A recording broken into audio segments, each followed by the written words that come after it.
in that case, you take side. And this idea of identification allegiance will be linked up with what you find in African American and African visual productions that tend to promote the cause of cultural education. When history is taught in the formal sense, we need to also use literature to supplement whatever is accomplished in that context. In any case, I know that history is not even a compulsory subject. So, and we can do without our history. Most nations in the world are conscious of their past, and their past guides their present. Our children today are not even speaking the African languages anymore. They are not interested in African culture so much, but we have to force them back to it. And the only way we can do this is to use information, communication, technology revolution. Fortunately for us, our children love to watch television. They want to go to websites and get information. The International Conference Center was part of the commemoration of the 50th anniversary of Nigeria. It was indeed an elaborate conference. The theme was Global African, Pan-African, Decolonization and Integration of African Past, Present and Future. It was held in conjunction with PanAxtra. Various government dignitaries from America, Brazil, Paraguay, India graced the conference and joined some erudite scholars of international repute to deliberate on the theme. We have successfully organized the colloquium in Trinidad and Tobago in 2006, in Benin Republic in 2007, in Rio de Janeiro, Brazil in 2008, and also Brasilia, Brazil in 2009. The theme of this colloquium, Global Africanism and Africanism, Decolonization and the Integration of Africa, Past, Present and Future, is informed by our firm belief in the unity of all continental and diaspora Africans as espoused by the founding fathers of Pan-Africanism. While the movement was founded about the 1900s to secure equal rights, self-government, independence, dignity, and unity of Black and African peoples, Pan-Africanism has expectedly moved beyond some of the issues that led to its emergence. We believe that the spirit of Pan-Africanism should be brought to bear on contemporary issues of development and human advancement in Africa. Why we are here, and that we're going to have very useful and fruitful discussions. Africa should not, of course, be left behind in the international system.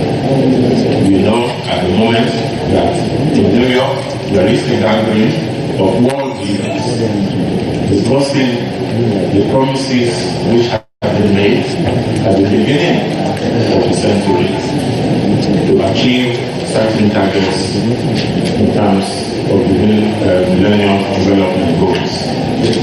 The original thinkers and practitioners of Pan-Africanism, especially from the Caribbean countries, and especially from the United States of America, from the Back to Africa movement, though what Sylvester Williams decided to institutionalize in July 1900.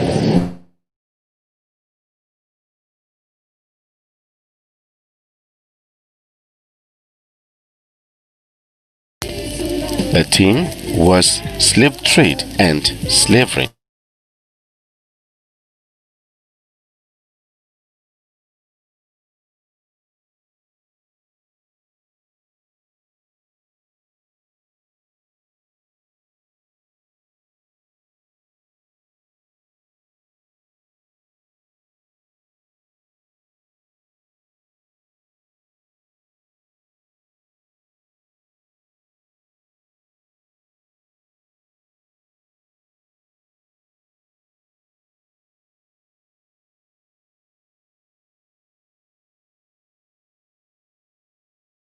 a green period when Africans were involuntarily and forcibly separated from their families and their homelands. The social studies on basing of practice that predate the modern time informed the United Nations Declaration in 2001 in Durban, South Africa, during the World Conference on Racism, Racial Discrimination, Xenophobia, and other related intolerance, to recognize slavery as a crime against humanity. It's a great privilege to be here. I'm so happy to see this event happening because we know the importance of the collaboration in the migration of Africans to the Americas.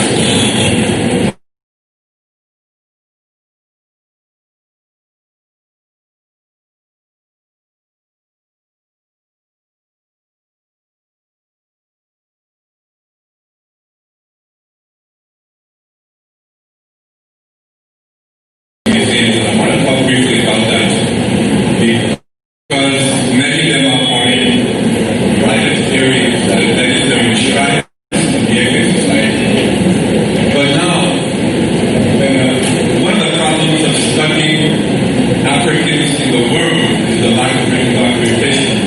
So I would like to suggest that some of these cannons and bells with information on them are very useful. For example, the bell from 1836. The Trinidad and Tobago International Conference, which was jointly sponsored by CBAC and Pan-African Strategy and Policies Research Group, PANASTRAG, in collaboration with the Faculty of Humanity and Education of University of the West Indies, St. Augustine of Trinidad and Tobago, was an exclusive and explosive gathering of first-class intellectual scholars from countries that were present at the conference. The theme of the conference was advancing and integrating research and studies in the interest of Africa and the Africans in diaspora. Present at this conference are participants from the following countries, among others: Trinidad and Tobago, Nigeria, Suriname, Canada, United States, Netherlands, Kenya, St. Lucia, Zambia, Tanzania, Jamaica, Israel, and the United Kingdom. May I invite the campus registrar, Mr. Jeremy Callahan, to give a welcome address. Mr. Callahan, please.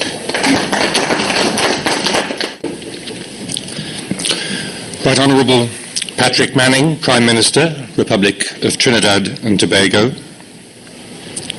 Distinguished scholars, too many of you to name individually. Friends, university colleagues, both staff and students, and in particular Professor Funso Ayogina, who is Acting Dean at the moment of the Faculty of Humanities and Education. Ladies and gentlemen, good evening. It falls to me, therefore, as Campus Registrar, to welcome you formally and warmly to this international conference. And forgive me if I repeat some of the titles and words of our Master of Ceremonies. This conference, advancing and integrating research and studies in the interest of Africa and the African diaspora. The conference is a joint enterprise between the Centre for Black and African Arts and Civilization, CBAC, of the Federal Ministry of Culture and Tourism of the Federal Republic of Nigeria, and the Pan-African Strategic and Policy Research Group, PANASTRAG, in collaboration with the Faculty of Humanities and Education of this university and the Institute for Research on the African Diaspora in the Americas and the Caribbean, IRADAC. The conference's first session opened new vistas to the understanding of the plight of African and black peoples worldwide. And those who are here in the morning would understand what I'm talking about.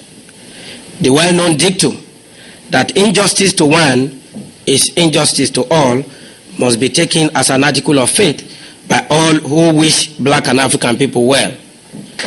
I deem it an honor and a privilege to join you here this evening and to have the opportunity to address the opening ceremony of this conference entitled Advancing and Integrating Research and Studies in the Interest of Africa and the African Diaspora. That's a long and very distinguished conference title. And this is undoubtedly an important conference, though not because of its very long and distinguished name. There are far more compelling reasons, and I wish to begin there.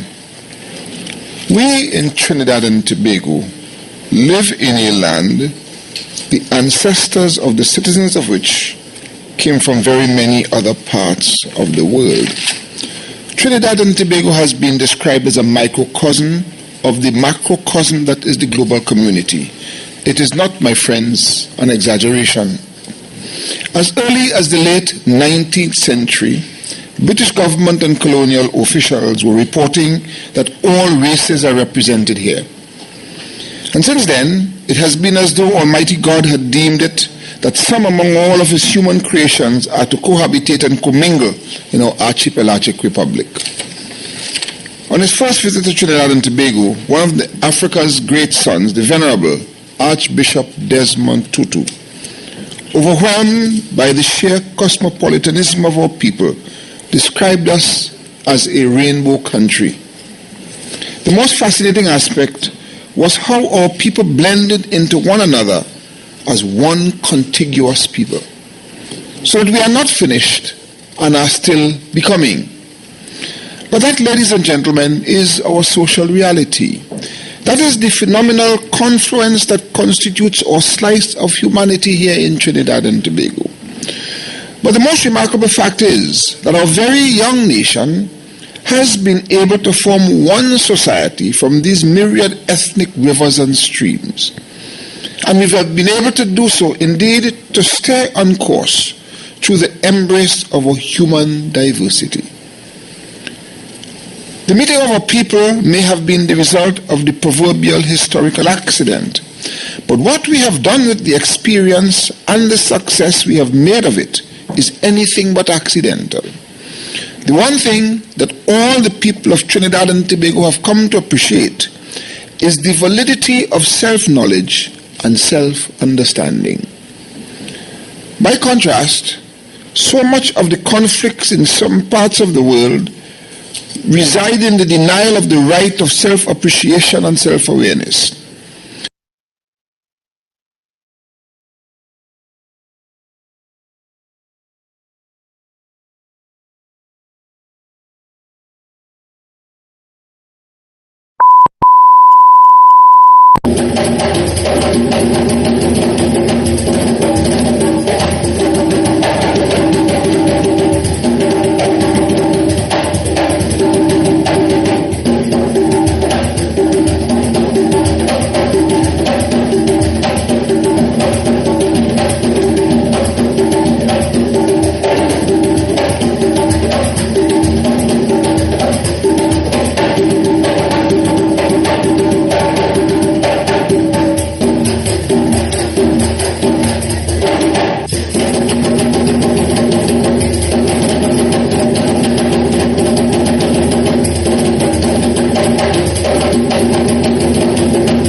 Welcome to the highlights of CBAC's collections of intellectual, colloquium, and conferences. The Center for Black and African Art and Civilization, CBAC, was established by Decree 69 of 1979, following the successful and epoch-making hosting of the Second World Black and African Festival of Arts and Culture, Festac 77. The center, with the mission and statement to promote public interest in understanding and appreciation of Black and African art and civilization, with a view to emphasizing the contribution of Black and African people to the world's civilization. Over the years, and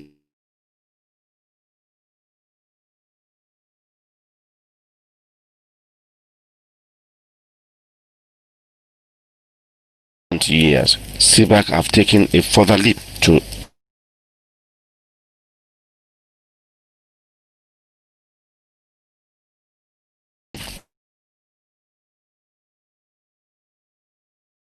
conferences and colloquium is the international conference held in Rio de Janeiro, Brazil. The theme of the conference is teaching and propagating African history and culture within the continent and beyond.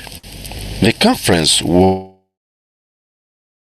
a gathering of intellectuals which for 4 days rubs minds and thoughts together on the theme, which eventually made through a publication and visual representations. And so I think that we cried out of sheer joy. Now I tell you that I was in Africa. First time I went to Africa, I went to Egypt. I cried because I was at home for the first time. And I think that African people built those stupendous monuments was so emotional to me. The African presence or contribution to Brazil has been enormous. And it has permeated all aspects of Brazilian society and culture and the national psyche. I think that there are people at this conference who are going to unite. We must unite for a purpose. We must unite so as to restore our dignity and freedom and the equality and justice of all mankind.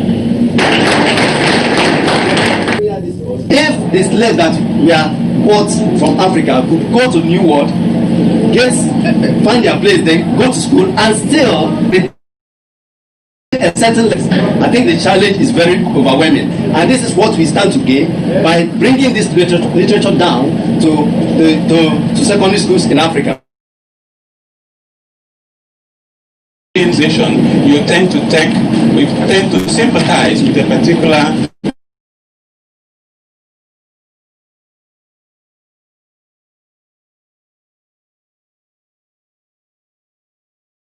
up with what you find in African American and African visual productions that tend to promote the cause of cultural education. When history is taught in the formal sense, we need to also use literature to supplement whatever is accomplished in that context. In any case, I know that history is not even a compulsory subject. So, and we can do without our history. Most nations in the world are conscious of their past, and their past guides their present. Our children today are not even speaking the African languages anymore. They are not interested in African culture. Force them back to it. And the only way we can do this is to use information communication technology. Fortunately for us, our children love to watch television. They want to, go to websites and get information. The international conference held at Abuja International Conference Center was part of the commemoration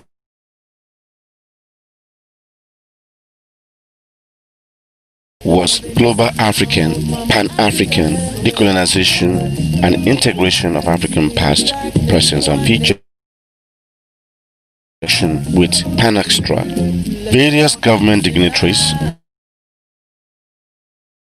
Indian graced the conference and joined erudite scholars of international repute to deliberate on the theme. We have successfully organized the colloquium in Trinidad and Tobago in 2006, in Benin Republic in 2007, in Rio de Janeiro, Brazil in 2008, and also Brasilia, Brazil in 2009. The theme of this colloquium, Global Africans and Africanism, Decolonization and the Integration of Africa, present and future, is informed by our firm belief in the unity of all continental and diaspora Africans as espoused by the founding fathers of Pan-Africanism. Can they take off this documentary, please? We need to start now. Unity of Black and African peoples. Pan-Africanism has expectedly moved beyond some of the issues that led to its emergence. We believe that the spirit of Pan-Africanism should be brought to bear on contemporary issues of development and human advancement in Africa.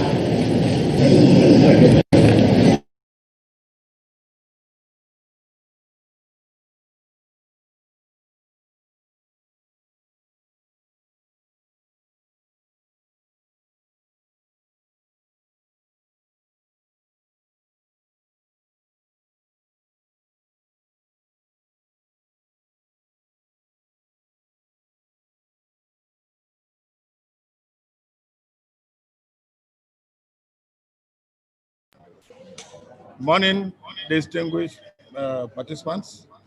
You're welcome to the International Conference on Sharing Black and African Creative Energies, Consolidating Africa's Heritage and Identity in the 21st Century, organized by the state here in Nigeria. The house is set. I can see that we already have about 67 participants. We also have 13 panelists. All the key resource persons are already with us in the house. We would invite you to kindly confirm if you can hear me by just sending a message. Professor Gundikwe,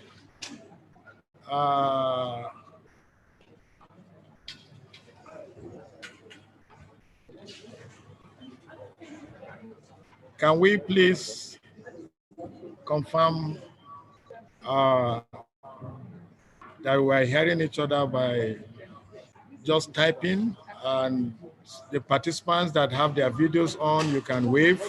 Let's just be sure that you are hearing ourselves.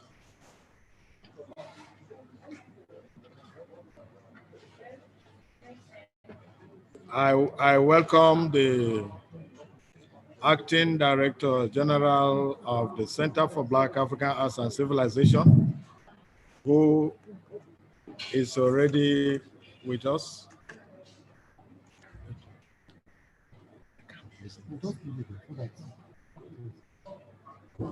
Who is already seated, Mrs. Osaro Osaide, you're welcome. I have requested also, well, I can say our former DG CBAC, Professor Babawale, who will be moderating the technical session in the afternoon. You're welcome, sir. Professor Babawale, can you wave, please, if you can hear me? Yeah, good. Yeah, happy to have you. Thank you. The auditorium here, I want to say that this conference is organized in full compliance with the precautionary measures provided by the National Center for Disease Control here in Nigeria. And that means that we have limited participants admitted into the hall. We encourage every other participant who is not able to find space here to kindly connect online. And even for the participants in-house, we are seated observing the social distance. The National Center for Disease Control recommends 2 meters, and that is what we're observing in the hall. Let me equally invite other members that are already connected, and you can see me. If you can please wave your hands.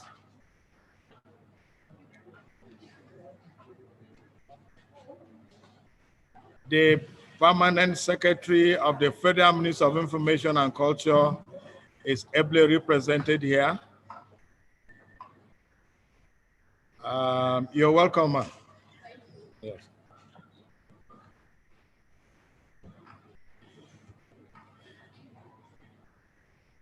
Great. I want to welcome our participants that are already sending in comments.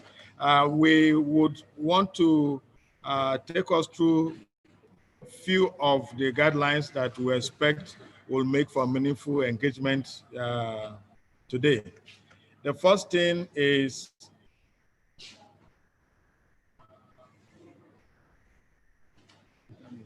okay. The first thing is important for participants to know that at all time, your microphone should be muted. You only unmute it when you are permitted to talk. It's very important for you to help us do that, whether you are here in the auditorium at the University of Benin, the Senate Chamber, or you are connecting from your house or wherever else you're located. You need to please put your microphone on mute all the time. Only unmute it when you're permitted. Now, if you need to speak, it is equally important to know that you can use the hand raising function, which you can find on your screen. And we will be monitoring and we will certainly identify those who wish to speak. If for any reason you are not able to get our attention, you can equally send in your question as comments, type them in. We will certainly read them.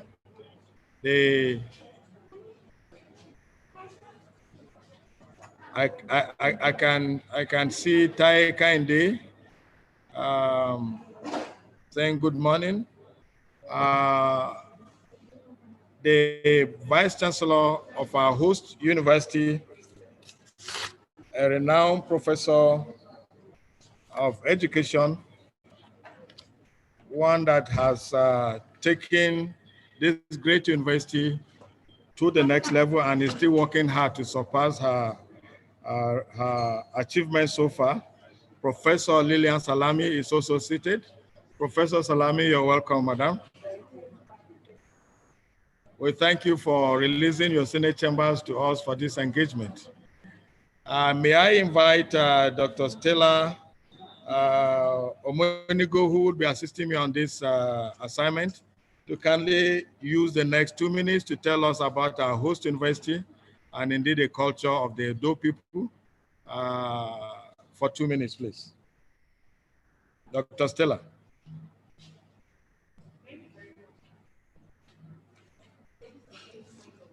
Once again to the University of Benin.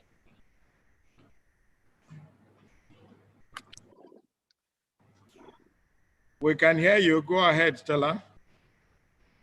Okay, thank you very much.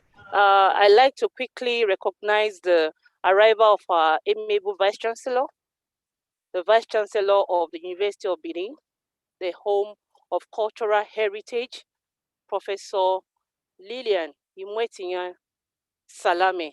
A round of applause for her, for those of us who are here, please. And then with her also, we have the Deputy Vice Chancellors. We have the Vice Chancellor, Deputy Vice Chancellor Academic, Prof.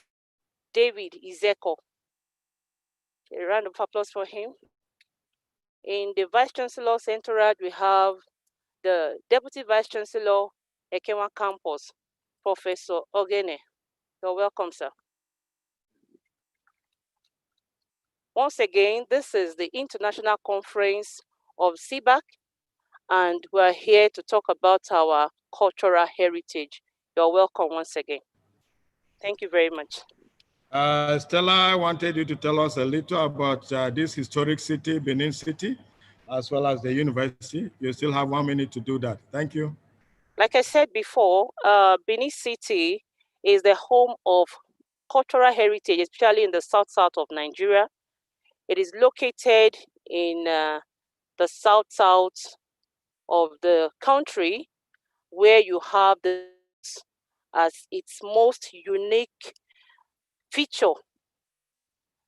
Benin cultural heritage is unique in so many aspects, heritage can be looked at from different perspectives in terms of arts, in terms of culture. The popular Benin bronze making it to stand out. We have the Benin Bronze Cultural Center at Igun Street. I'm sure you find time to go there before you leave Benin City, for those of us who are visiting Benin City for the first time. And then we also have the museum, the Benin Museum, located at the Ring Road area as well. So I will encourage every one of us to be there. Right here in the city of Benin, we have what we call the moat, the Benin moat.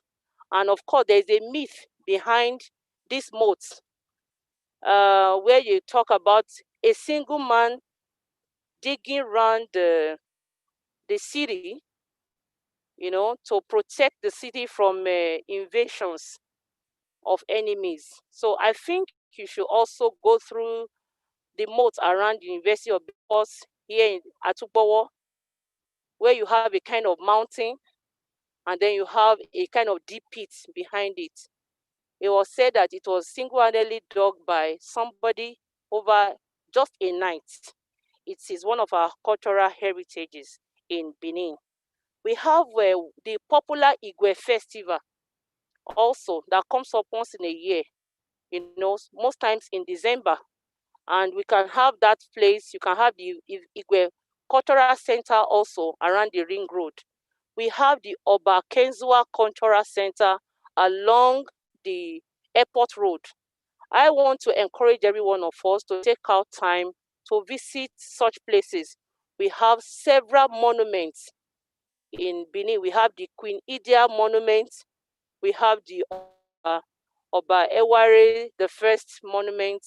Take out time to visit the Ring Road area, and I'm sure you have people to guide us to go through the city despite the lockdown. There's a part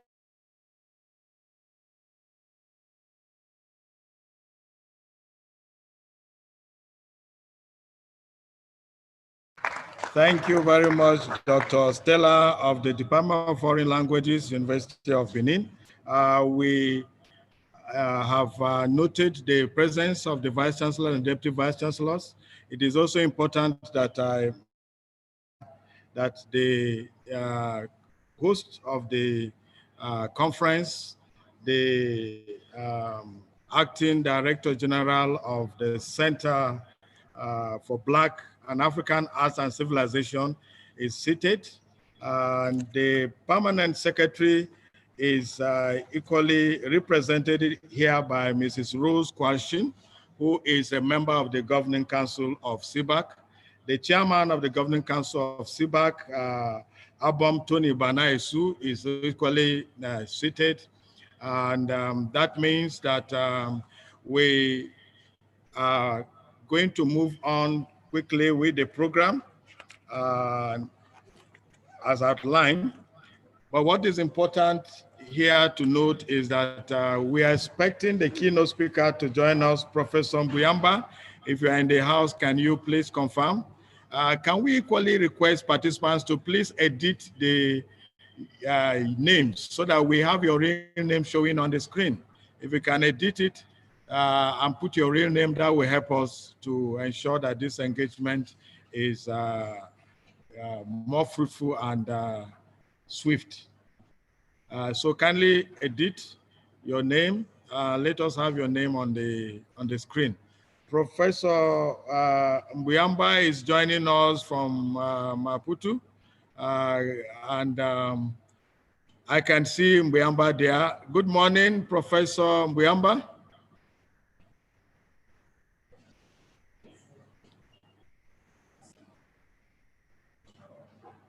Professor Lubwishi Mbuyamba, can you please greet us in the house?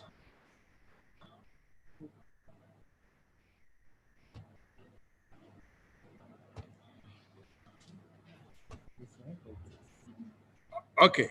Now, as part of what we need to note is as much as possible, if you are recognized to talk, we will be happy to have you release your video. We do understand that sometimes we need to switch off video because of limited bandwidth, but it's helpful for us to see your face. It's part of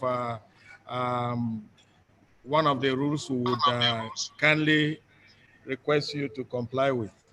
Well, Dr. Stella told us that Benin is home of culture.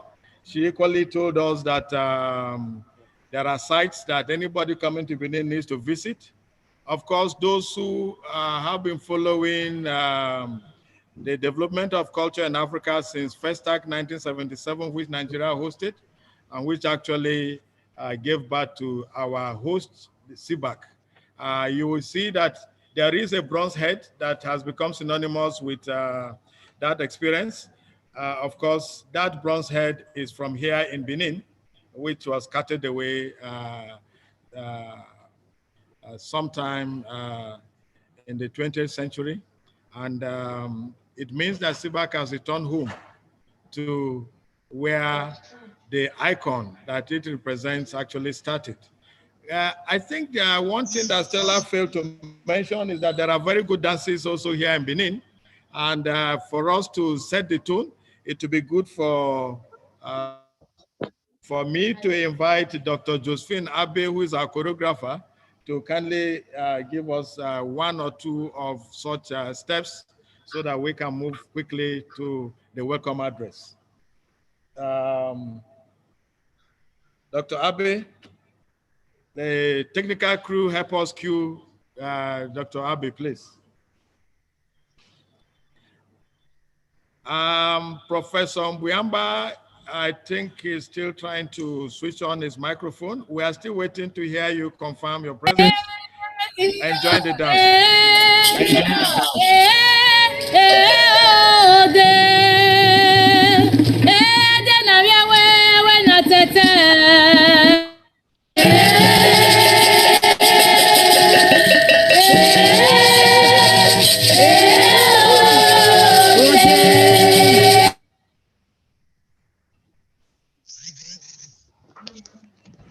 Look as if the man was looking at me. Hey.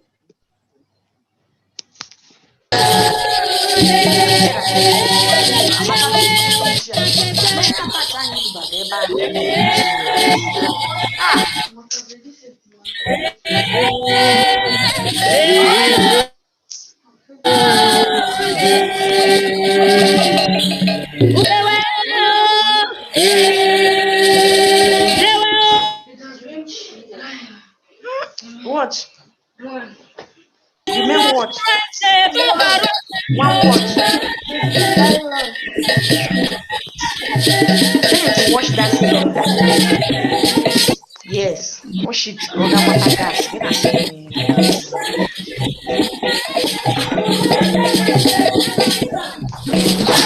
Phone, we have interferences, please.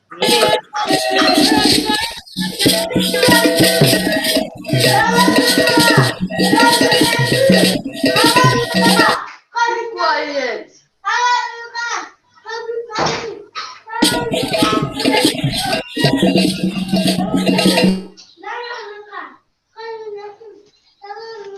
It is COVID-19. So that's Nika. COVID-19. That's Nika. COVID-19. COVID-19. Thank you very much. Thank you, Dr. Josephine Abe of the Department of Theatre Arts, University of Benin. That is a good taste of the performances. We do apologize. The video was a little jerky. Before we take the welcome address, it's only normal that at an international conference,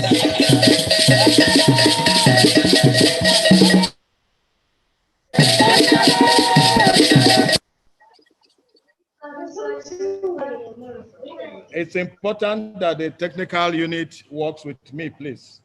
It's very important so that we can minimize interferences.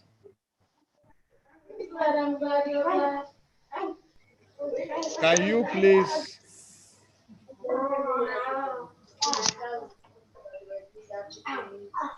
there is so much noise. Can you control it? while you cue the national anthem, please, so we can run formally. It's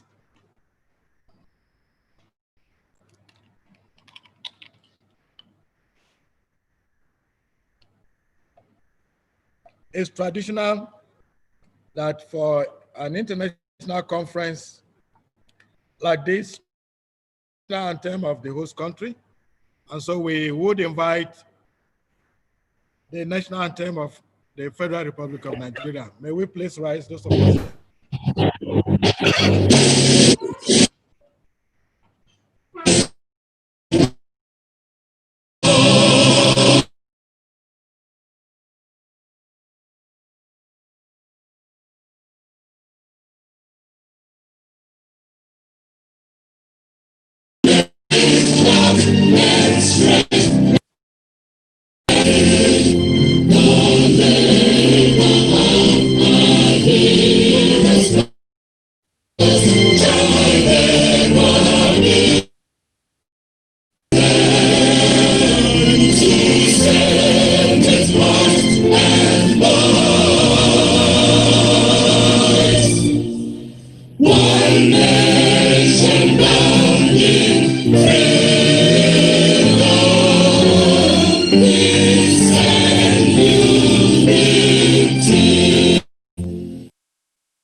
Thank you very much. That is the national anthem of the Federal Republic of Nigeria. May we now invite our host, the Acting Director General of the Center for Black and African Arts and Civilization, our own Mrs. Osaro Osaide, to kindly give us the welcome address. Thank you, sir. The Honorable Minister, Federal Ministry of Information and Culture, Alhaji Lai Mohammed, the chairperson of today's occasion, Professor Mrs. Lillian Salami, the Vice Chancellor of the University of Benin, the Permanent Secretary, Federal Ministry of Information and Culture, Dickness Grace Isu Gekbe, ably represented here by Mrs. Kwasi Roslyn, the Chairman of CBAC Board, Abom Tony Ibana Esu, the keynote speaker, Professor Lupuish Mbuyamba, who is the Executive Director, Observatory of Cultural Policies in Africa, Maputo, Mozambique.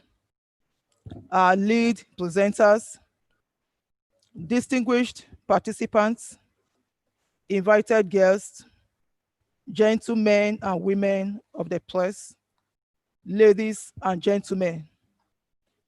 I consider it a great honor and privilege to welcome you to the CBAC International Conference with the theme, Sharing Black and African Creative Energy, Consolidating Africa's Heritage and Identity in the 21st Century.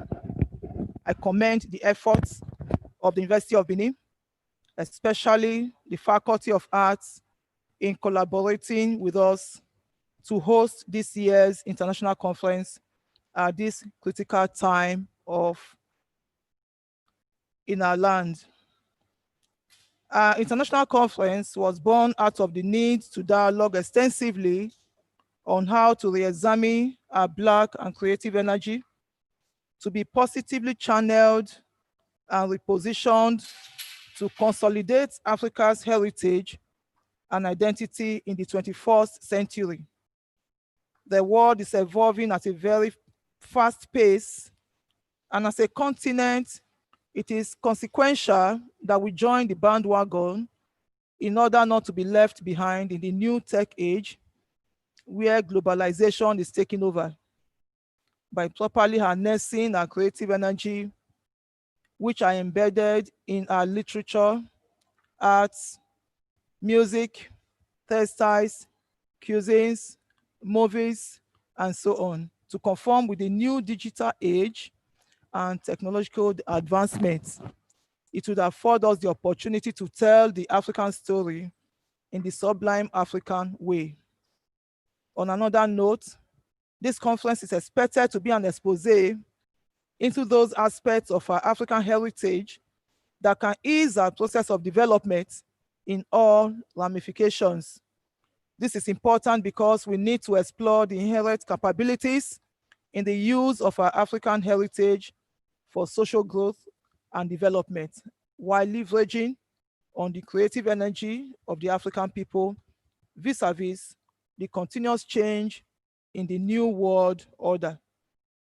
The chairperson, distinguished guests, I'm quite optimistic that the keynote speaker of this conference, Professor Lupus Umbuyamba, and other scholars in this gathering will address the key issues that are germane to moving Africa's creative sector to the next level. Distinguished ladies and gentlemen, our efforts must not end at the expiration of this conference. We must continually see to how the invaluable contributions to knowledge from this conference are practicalized to improve our economic growth as a continent. In conclusion, I hereby express my profound gratitude to the Vice Chancellor of the University of Benin, Professor Mrs. Lillian Salami, for agreeing to partner with CBAC to host this epoch-making event. My sincere gratitude also goes to the Dean and members of staff of the Faculty of Arts for collaborating with the Center and guaranteeing the eventual success of this event. On behalf of the Chairman of the Board and members of the Board of CBAC, management and staff of CBAC, I welcome you all once again and wish you all a happy and productive deliberation. Thank you for your attention and God bless Nigeria. Thank you. That was a very warm welcome address from the acting director of CBAC. We thank you very much. We now invite the Dean of the Faculty of Arts, who is actually the front man the Vice Chancellor has put to ensure that we're comfortable in Benin and that the logistics work well, to equally give us a brief remark. Professor Austin Moye, please. Thank you. Thank you very much, Prof.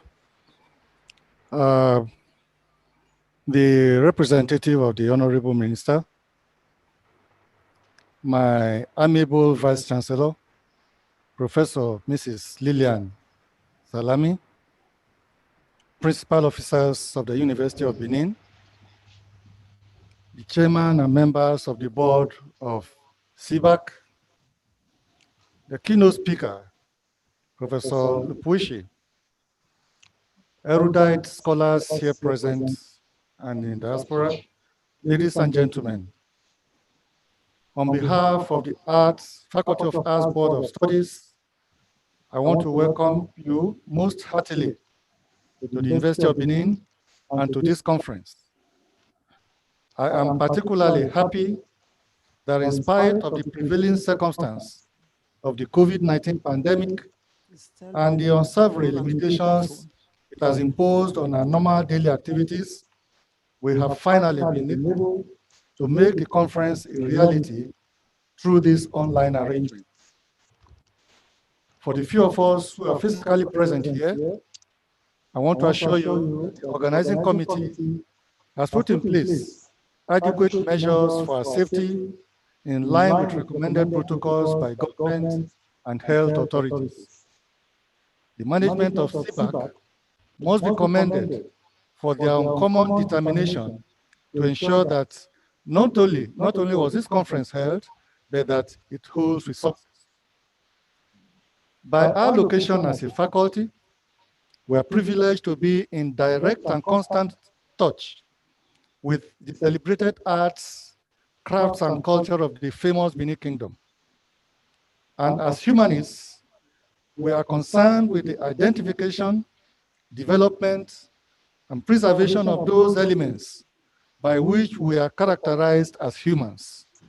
To this end, our faculty members in the Department of History are actively involved in the research and the documentation of the rich history of the Benin Kingdom, with a view to correcting some fallacies in the historical accounts by vanguards of Benin history who were essentially aliens.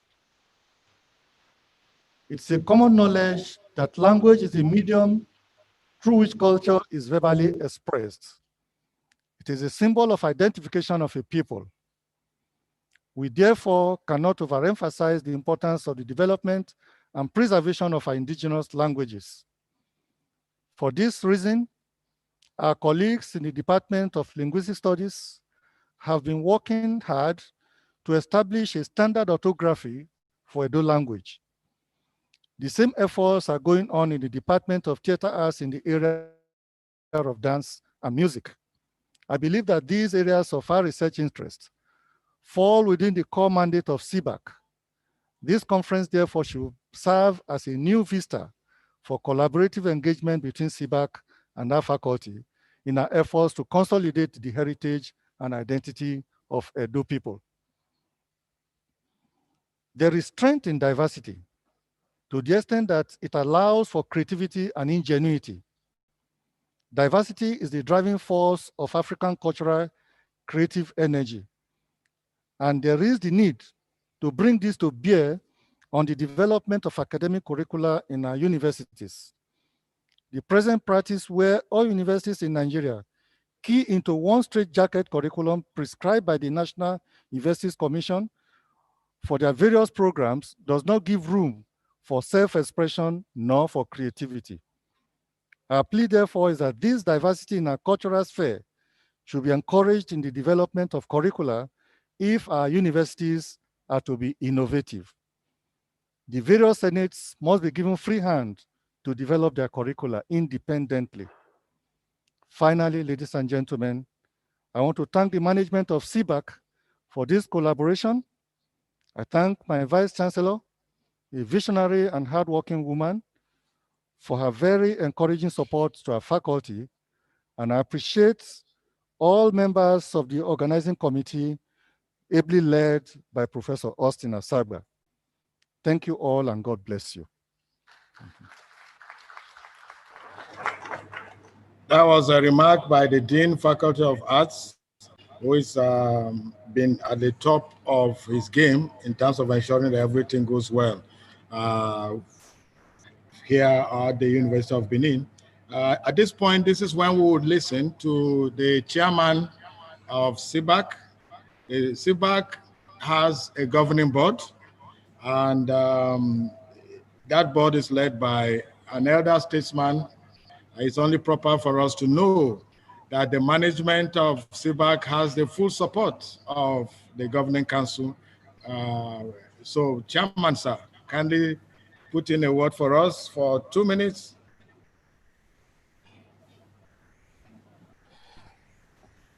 Thank you. I'll take just 1 minute.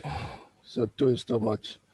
The Honorable Minister, represented by the beautiful lady on my left, Rose Carson, the chairperson of the occasion, the beautiful woman, Professor Benin.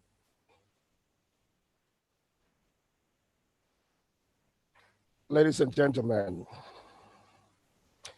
I'm very pleased to welcome you all on behalf of CBAC Board to this year's international conference organized by the Center for Black and African Arts and Civilization in collaboration with the University of Benin, Faculty of Arts. This year's theme is sharing Black and African creative energy and the consolidation of Africa's heritage and identity in the 21st century. I am particularly proud of CBAC management for entirely preserving and propagating Black and African arts civilization in all. Every conference keeps improving with the caliber of scholars invited and the contemporary.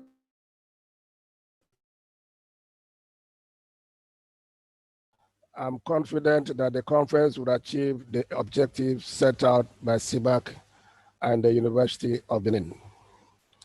The 21st century has been described as the century of rapid economic growth and development in Africa, of Africa. Indeed, this century of wonder, this is the century of wonder for Africa, as some people would term it. I believe that this year's international conference will critically explore ways and arts and culture could influence and contribute meaningfully to the social and economic development of Africa generally and Nigeria in particular. Let me salute the Acting Director General, although she prefers to be called coordinating, whatever. I think those are semantics. Mrs. Osaro Sayande and her team for successfully hosting this conference in a COVID-19 compliant manner. When most programs have suffered because of the global pandemic, I thank University of Benin very specially for the collaboration, which I hope will be very synergistic and will bring fruits in the future. Let me assure management of the governing board's continued encouragement for them to work hard to achieve the mandate of the center and remain the intellectual bastion of culture in the country. I invite you, therefore, to sit back and participate in, enjoy this international conference. Thank you for coming. Thank you, our elder Abom Tony Ibana Esu. It's important to note that at the moment we have 125 participants connected, and from the chat I can see we already have about 7 countries represented, and this is besides some of the panelists that are connected up here. This is a point where we would have the formal declaration of the conference open by the lady who is in charge of the beautiful work that is being done here at the University of Benin. Let me invite the Vice Chancellor of the University of Benin, Professor Lilian Salami, to kindly declare the conference open, please. She is also our chairperson. Thank you. Thank you. Good morning. The Honorable Minister in situ. Yeah, I said in situ. So the Permanent Secretary is representing the Honorable Minister. Principal officers of this great university, University of Benin, the chairman and members, Board of Governors of CBAC, our own their acting DG of CBAC, distinguished keynote speakers, are there professors, colleagues, and lecturers, especially those from the Faculty of Arts, University of Benin, ladies and gentlemen.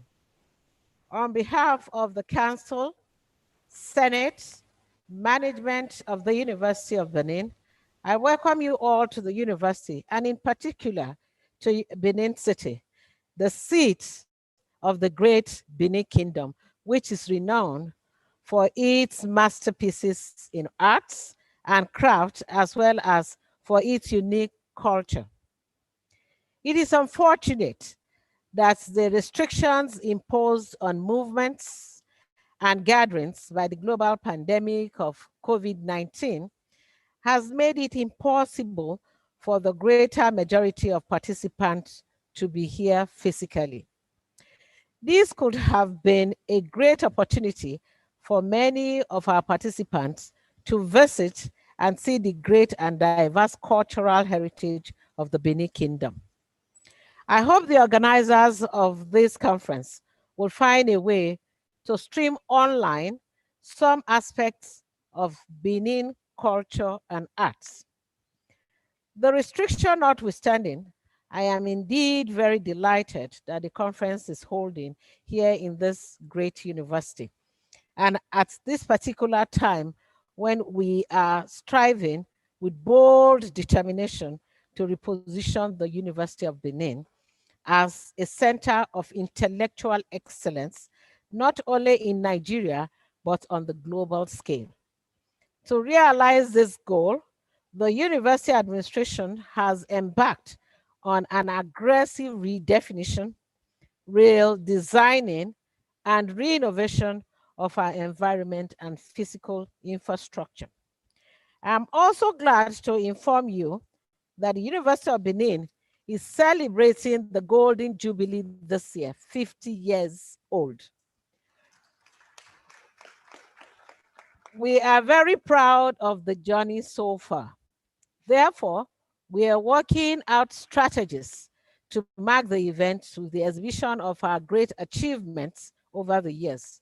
To this end, I want to extend our invitation to our illustrious alumni all over the world to come in their purple and gold robes and join to make University of Benin Uniben ever greater and being the Unibest.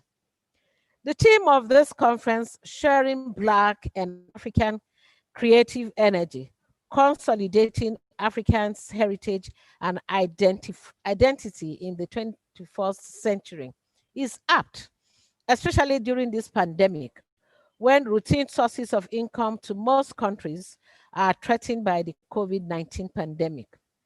In the face of the new reality, we must begin to reassess our strategies in ways that post-COVID-19 Africa would be in a position to compete favorably for space in the global arena. We recall with pride and nostalgia the great assembly of Blacks and Africans in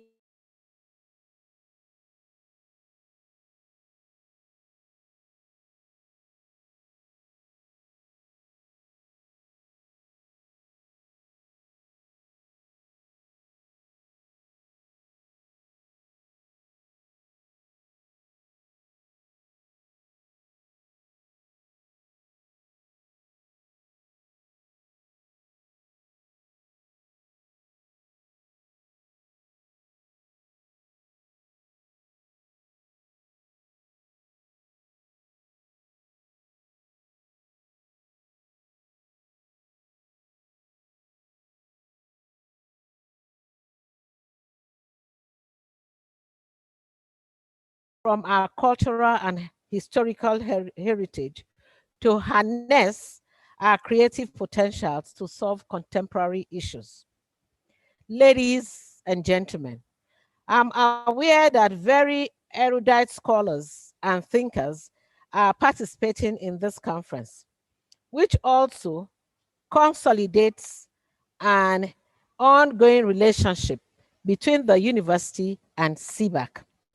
I therefore believe that at the end, we will come out with workable suggestions that will help to reposition Africa and Africans, and indeed the Black race, in a way that we will cease to be the wretched of the world.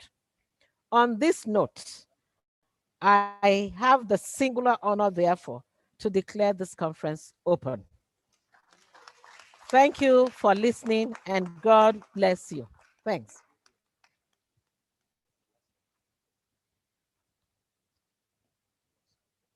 Thank you so much, our Vice Chancellor. The conference has been officially opened, and this is the point where we would invite the Minister of the Ministry responsible for culture and information culture in Nigeria, our very hardworking Alhaji Lai Mohammed, who is very gender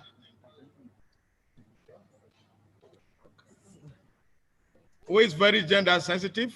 And the PAMSEC we have is another beautiful woman like the Vice Chancellor and the DG here.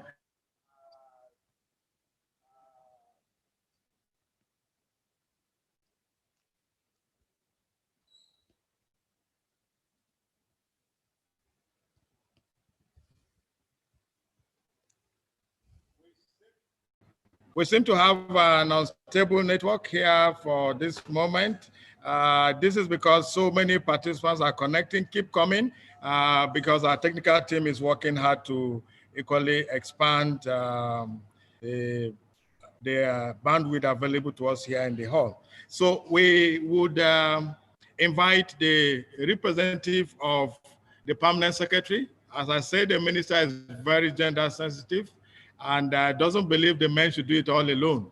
And so most of the time you find the permanent secretary equally helping to carry out such functions. And today the permanent secretary is represented by Rosalind Kwarshen. Please, let's have the message from the permanent secretary.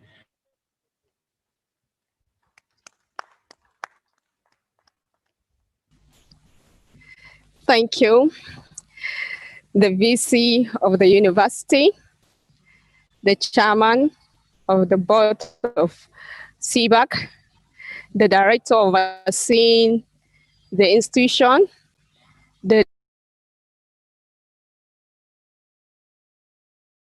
dean of faculty secretary for giving me this opportunity to represent her. That is Deaconess Grace Isugepe, FCTA, on this occasion. Thank you. I read her message. It gives me great pleasure to be present at this auspicious occasion geared towards promotion and preservation of Nigerians' rich cultural heritage. I'm particularly delighted at the steady space and progress at which the Center for Black and African and Arts Civilization, CBAC, has recorded in promoting and showcasing the African cultural heritage. It is remarkable to note that the preservation, protection, and promotion of our rich cultural heritage is a veritable platform for harmony and peaceful coexistence. It is also important for me to reiterate that in spite of globalization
Thank you so much. We are at the point where we would invite the participation of in the program. The keynote speaker is Professor Luwishi Mbuyamba, who is there in Maputo. He equally sent in his paper. It's on implementation of Africa's creative and cultural industry, significant contribution to development today. Professor Mbayamba, I have been trying to get you to respond. If you have back now, can you please confirm?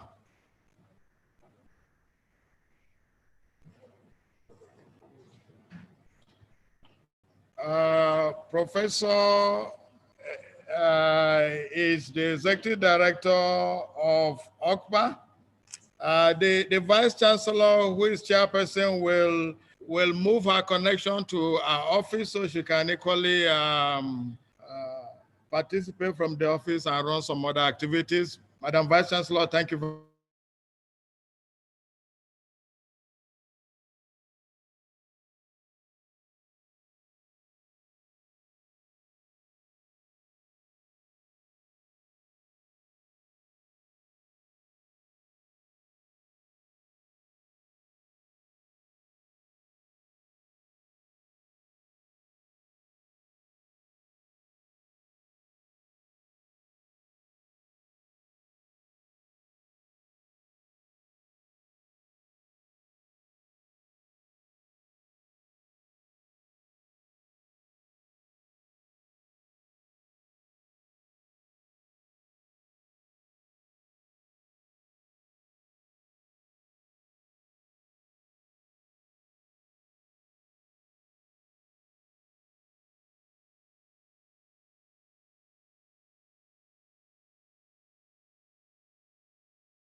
Okay, can you hear me? Can you hear me? No.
Okay. Thank you very much. Can you hear me? Can you hear me? If you can hear me, just wave. Well, yeah, national. We're sorry that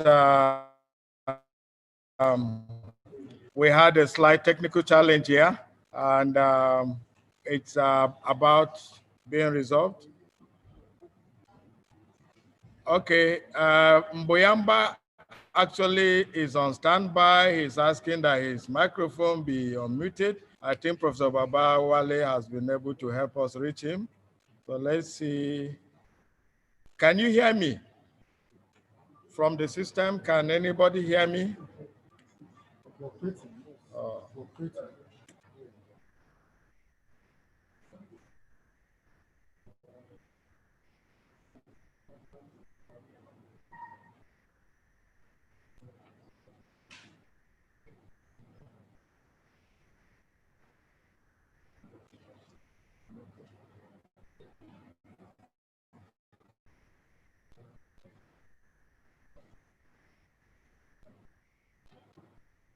I don't know if there's any improvement.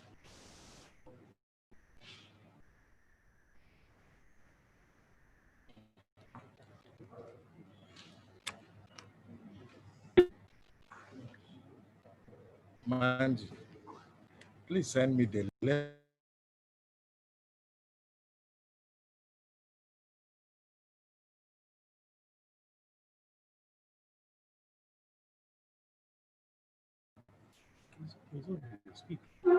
Can you hear me?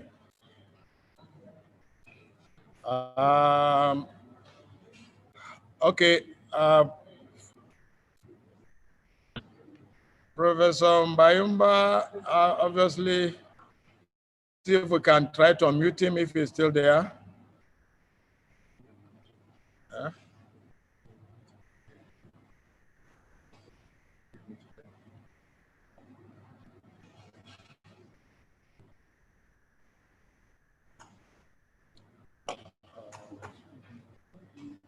Professor, you can actually unmute yourself from your system. Access to unmute yourself. If you can register your presence, we'll appreciate it.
want to share the screen. Yeah.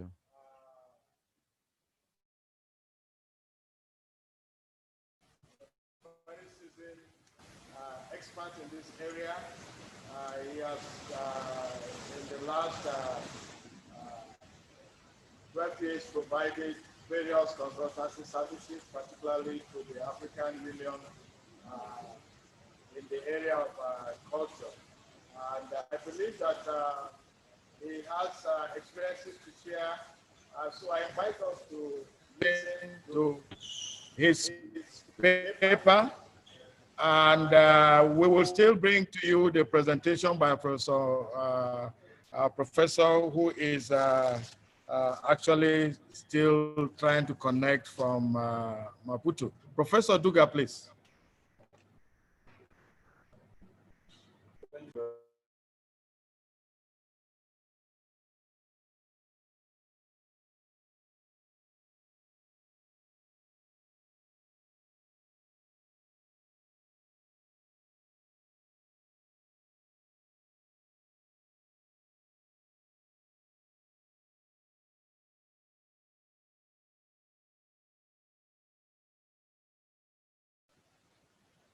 Thank you very much. Can you hear me?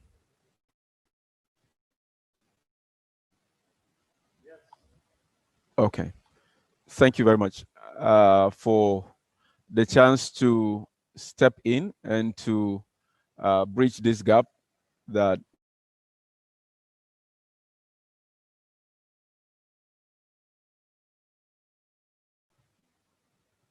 it can enable me to share my screen from here. Not yet. My screen is not.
When I go here, it says host disabled, so they're supposed to go on the host setting.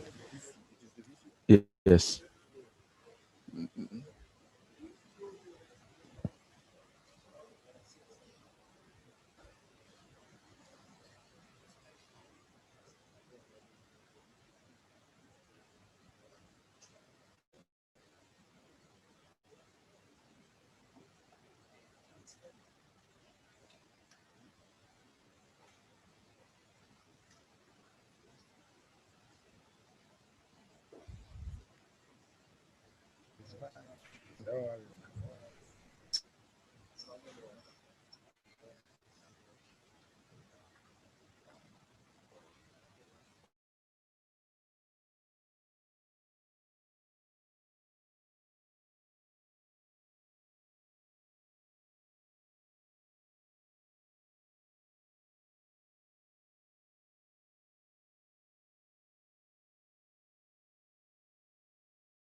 Professor Baba.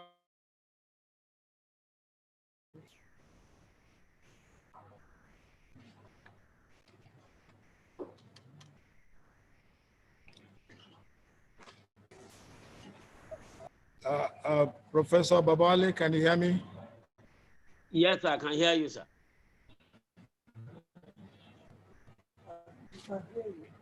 I can hear you, sir. I'm hearing you.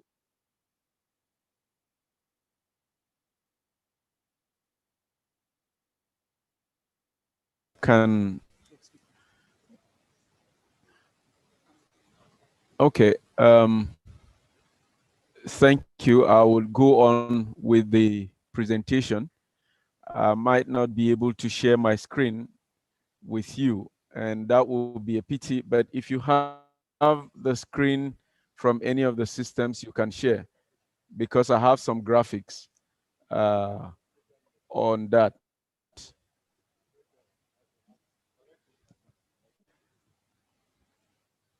The PowerPoint, yeah.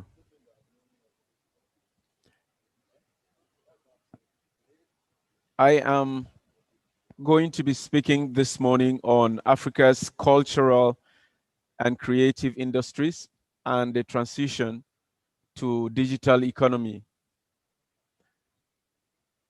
And I want to acknowledge here the chairman of the board of CBAC, the representative of the Honorable Minister, the director covering the office of the DG, our host, the Dean of the Faculty of Arts, and the moderator, Professor Dandara. Thank you very much for the opportunity to step in and do this. So I will discuss the concept of culture and the creative industries. I will talk about evolving cultural industries from traditional societies and talk a bit on digital economy and focus on the transition imperatives that African cultural and creative industries have to make in order to participate in the global economy. Of course, we are aware of the enormous energy that African culture and African creativity carries.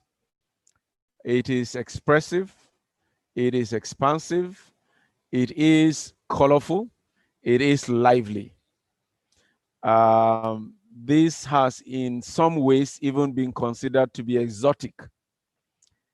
These range from performing arts to plastic arts. And the global economy is enlarging the frontiers of marketing every day. And that means that there are more opportunities that arise for us to be able to market the creative energies that emanate from Africa.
Why is this thing not functioning? That's it. That's right.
Okay, I think I.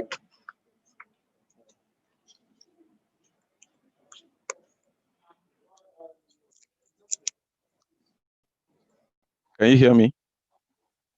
All right. I'm using my.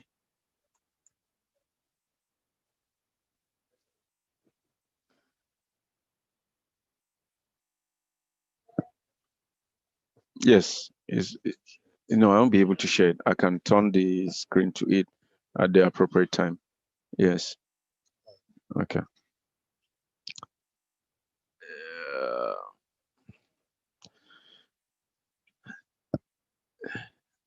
so if you allow me to continue, I'm using a different device to be able to connect. Now, Borden says creativity is the ability to come up with ideas or artifacts that are new, that are surprising, that are valuable. And I think this underlines the essence of creativity and the creative industries. But when we bring industries to culture and creativity, we are talking back to Horkheimer and Adorno, who in 1979 criticized the capitalist tendency to commercialize the arts and apply these uh, money-making opportunities to everything that human beings do. And it is indeed from them that the word industries got aligned to culture. In their own time, they were talking about using film and radio for money making. This was 1979, and it tells you how much the world has traveled since 1979. That today you cannot think of these cultural and creative endeavors without considering the uh, financial purposes.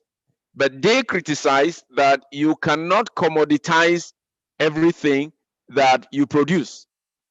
But I'm sure I'm just going to turn this so you can see the screen in front of me.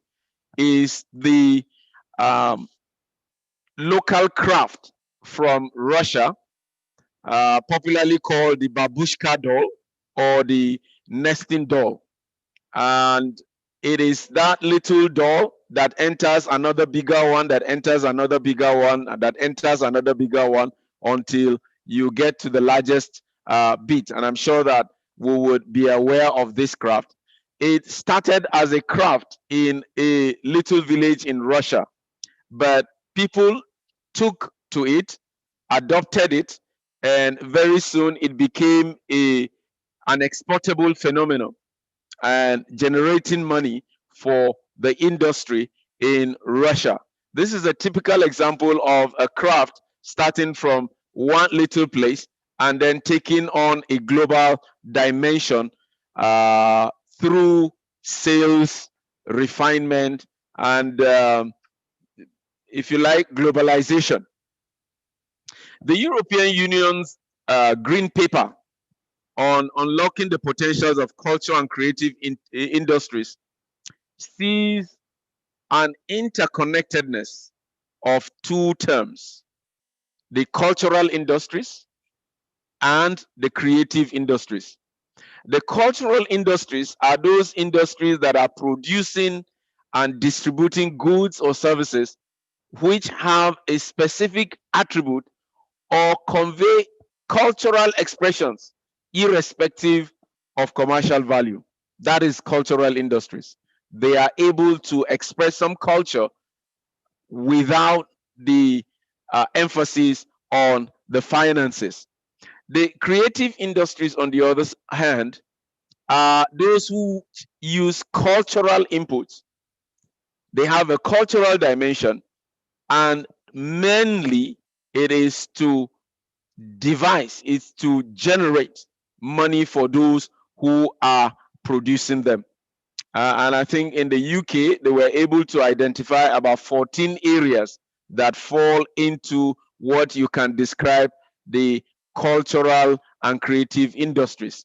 These include music, visual and creative arts, performing arts, television, radio, software, publishing, film, video, photography, fashion design, arts, crafts, architecture, and advertising.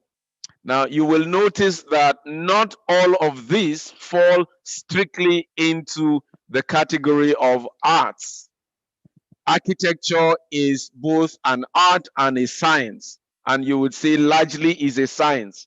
But when it comes to the cultural and creative industry, there is a shaking of hands that allows people in the industry to multitask and work across disciplines. And we'll be talking about this further in this presentation. I have these images and I will take some time to share some of this. This is a gentleman from Porto Novo, Cote d'Ivoire, Benin Republic, Professor Flavian. He was a UNESCO representative for his country for a long time. And he came back home and set up a wonderful personal private museum in Porto Novo. And these are some of the images that you will find in his museum. Collecting different arts, one of the richest individual collections that I have seen on the African continent.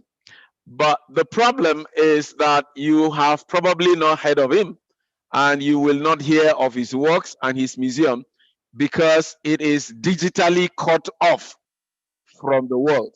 You will have to physically visit that museum or you will not have that experience. And I found a very wonderful work going on there. In addition to the museum, he has a radio station that broadcasts from his premises. If we can get such works on the digital platform, then the world will see the good things that are happening. But unless you get to the digital platform, to the digital world, you are not existing to the world, or you are existing on a very small scale.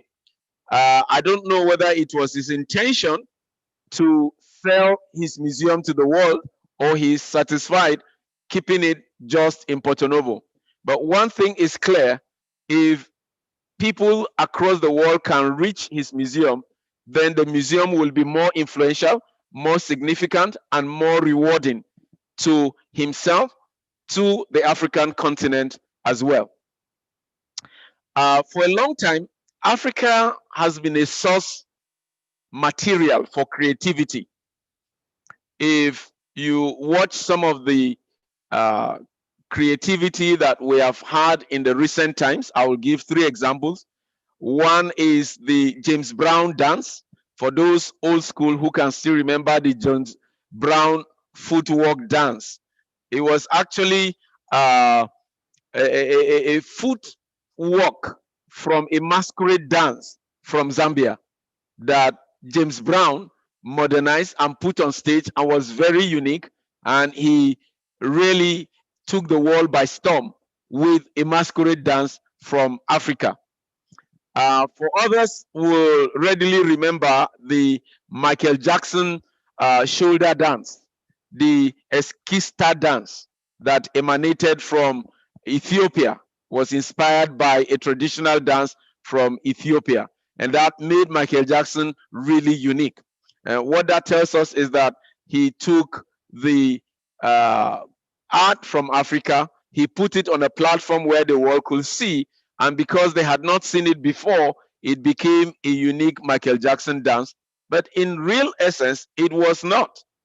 And lastly, the World Cup in South Africa, we saw that there was an opportunity to expose a lot of things from the African continent. However, a certain musician was brought from elsewhere to come and lead African artists. I think it was a major insult on the continent at that time, because the artists came and dependent on the artistry that was there on the continent, rode on it. And I said we denied our artists the opportunity to be marketed at that platform. The famous scholar Homi Bhabha said in 1993 that culture is a strategy of survival.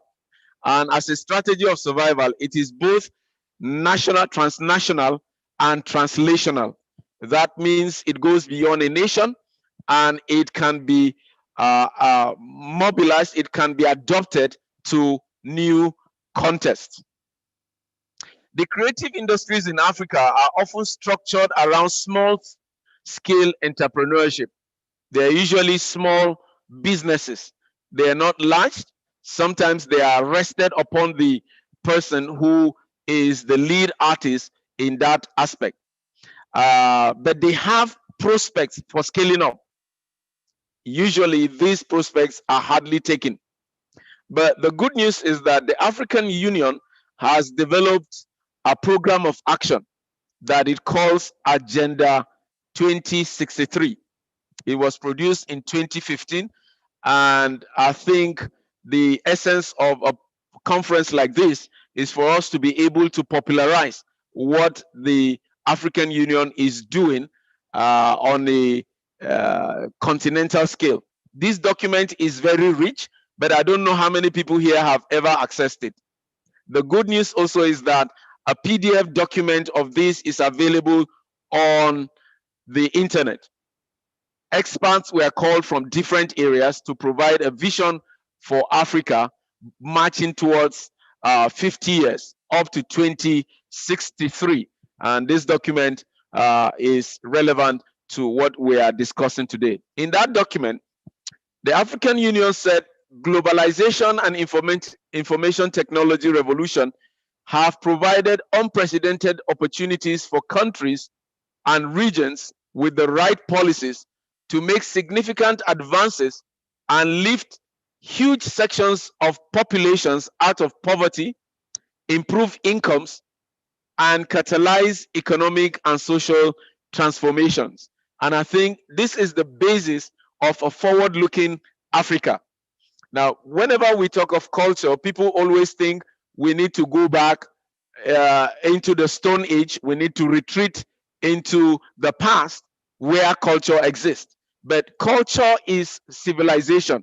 Culture is how human beings interact with their environment. Therefore, we cannot always go and stay in the past. If our culture is not relevant for today and for the future, then the culture is going into extinction. And the African Union recognized this to say that the growth in ICT, the rise of the internet, gives the opportunity for Africa to explore new opportunity and to socially transform itself. I'm coming to where I'm talking about digital economy now. Digital economy is economy based on digital technologies, and this has itself evolved over time. Initially, it was the world was content just having information, but with rapid development in technology, with improvement in technology and diffusion, global diffusion of technology, it was not enough to have information. It became imperative to use the information and transact businesses on that platform where you are accessing the information. So today we now talk about global mobile technology, that it is not just information available at your fingertips, but your ability to translate this information that you access to building economic transactions on mobile platforms. So it continues to increase. Right now is what the world calls Internet of Things, where mobile technologies and appliances should speak to each other and should connect with each other to meet the needs of human beings in society.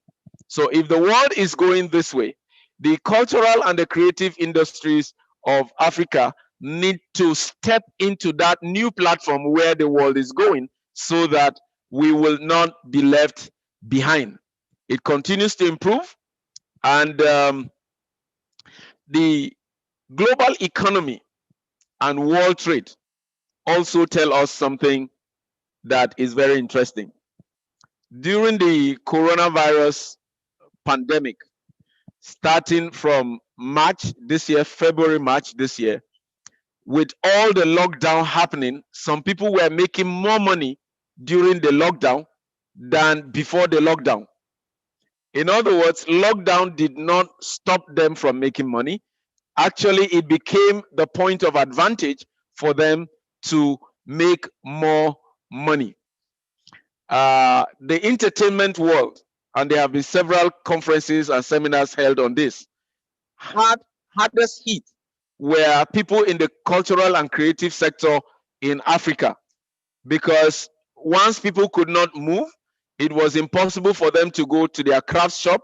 It was impossible for people to come and patronize them.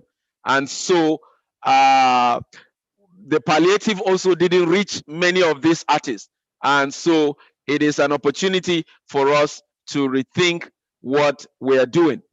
But the GDP of the world would increase if people are able to reach out and earn money through the various sources. I have given some in the full paper, some frameworks that was developed in other places like the European Union, how to grow those industries. I will not go through them now.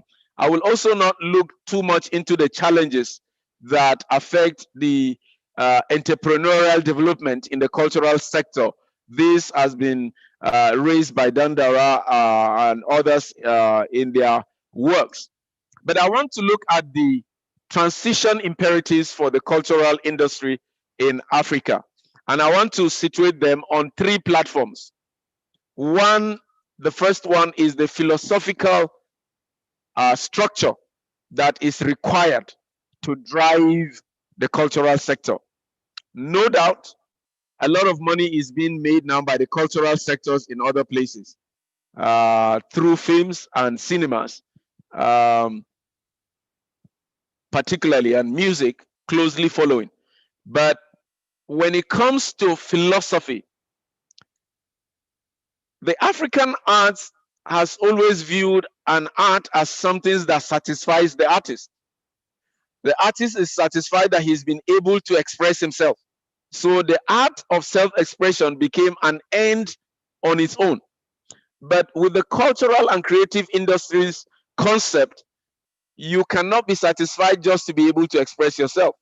You should be able to make some money for yourself, for your community, for your nation. And so this challenges how the arts is produced. And I use an example from the Egon community in Nasarawa State, where younger generations are walking away from arts and crafts that their ancestors had. And if they are walking away, then the art goes extinct. And if it goes extinct, then there is nothing to sell. Therefore, there is the need to be able to produce those, to keep on in those industries and to keep the the art and the craft alive. I gave that example of the headgear. That's it in that image there. It's used as a dance costume. And for those who saw it at Festac 77, it was one of Nigeria's entries in Festac 77. But there's nobody to produce these headgears anymore because they are made from baboon skins, and these baboons are also going extinct, and the artists are going extinct. So our suggestion is that synthetic materials can be used, but then you need to get people to go into this, and people can buy this as souvenirs when they come visiting Nasarawa State or Nigeria. Then you have that. The Vuvuzela has taught us that this is possible, where a local craft was produced in plastic. It was cheaper. And in 2010, when South Africa hosted the World Cup, we saw that that became an exportable product from South Africa. There's no one now that says, I have not heard about this. But we need to take other arts and crafts and make them go viral as well. So on that philosophical readiness, there is the unpreparedness to engage with commerce. Culture is seen to be culture and not commerce. And I've looked around. There are many, every state has a cultural troupe, for instance. But I've not heard that in the cultural troupe, there is a manager of commerce. They have troupe managers, but don't have professional commercial managers. And I think to be able to market that, we need to have such things in place. I also gave the other example of philosophical readiness of a restaurant in Addis Ababa. It's called Makush Restaurant, Art Gallery and Restaurant. A very good concept where an entrepreneur got artists from all over Africa to supply artworks so that he can market it to the international community that readily comes to his restaurant in Ethiopia. But if you Google Makush restaurant, they don't have a website. In other words, the products of those artists that come from all over Africa cannot even be sold through that restaurant on the website. Can you move the image? That is the website. That is the restaurant there with all the artworks that are found in that gallery. The second issue with moving African arts and culture to the creative industry in a digital world is that we need to expand the frontiers, and Nigerian Nollywood industry has been showing the way. Today, you can subscribe to Nollywood from all across the world. Now, it doesn't matter how good the content is, whatever the quality, people can access it from across the world. That is the other problem. If you're going to expand and export across the world via the digital platform, you must improve the quality of what you're selling. Otherwise, you'll be putting a bad product there and it will not be well received. I do give examples that we don't all have to sell the same thing. Kenya, for instance, has wildlife, has crafts, has tea, has textiles, and these can be sold across the internet. The Kenyan tea is very good, but except you go to Kenya, you might not be able to buy Kenyan tea. And this is wrong. It should be available. You should be able to sell it like we sell things now over the internet. Ethiopia can sell coffee. Ghana can sell gold, jewelry, kente materials, as well as in the aspect of written literature.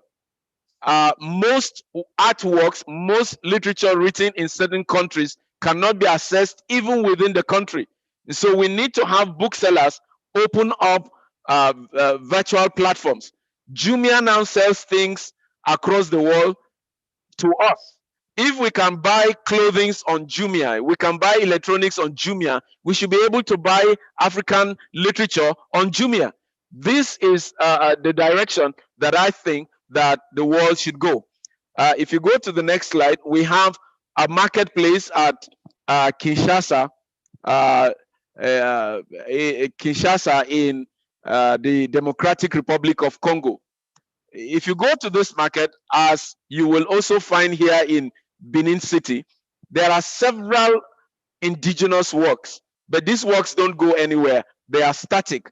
They are there in the market. If you can't go there, you can't sell them. They are even cheap when you go there, but no one can buy them. The artists are hungry. The artworks are there. The market cannot be explored. And this is where the digital economy comes in. So I talk of a structural readiness. We need to upgrade our structures to agree to function in the digital place.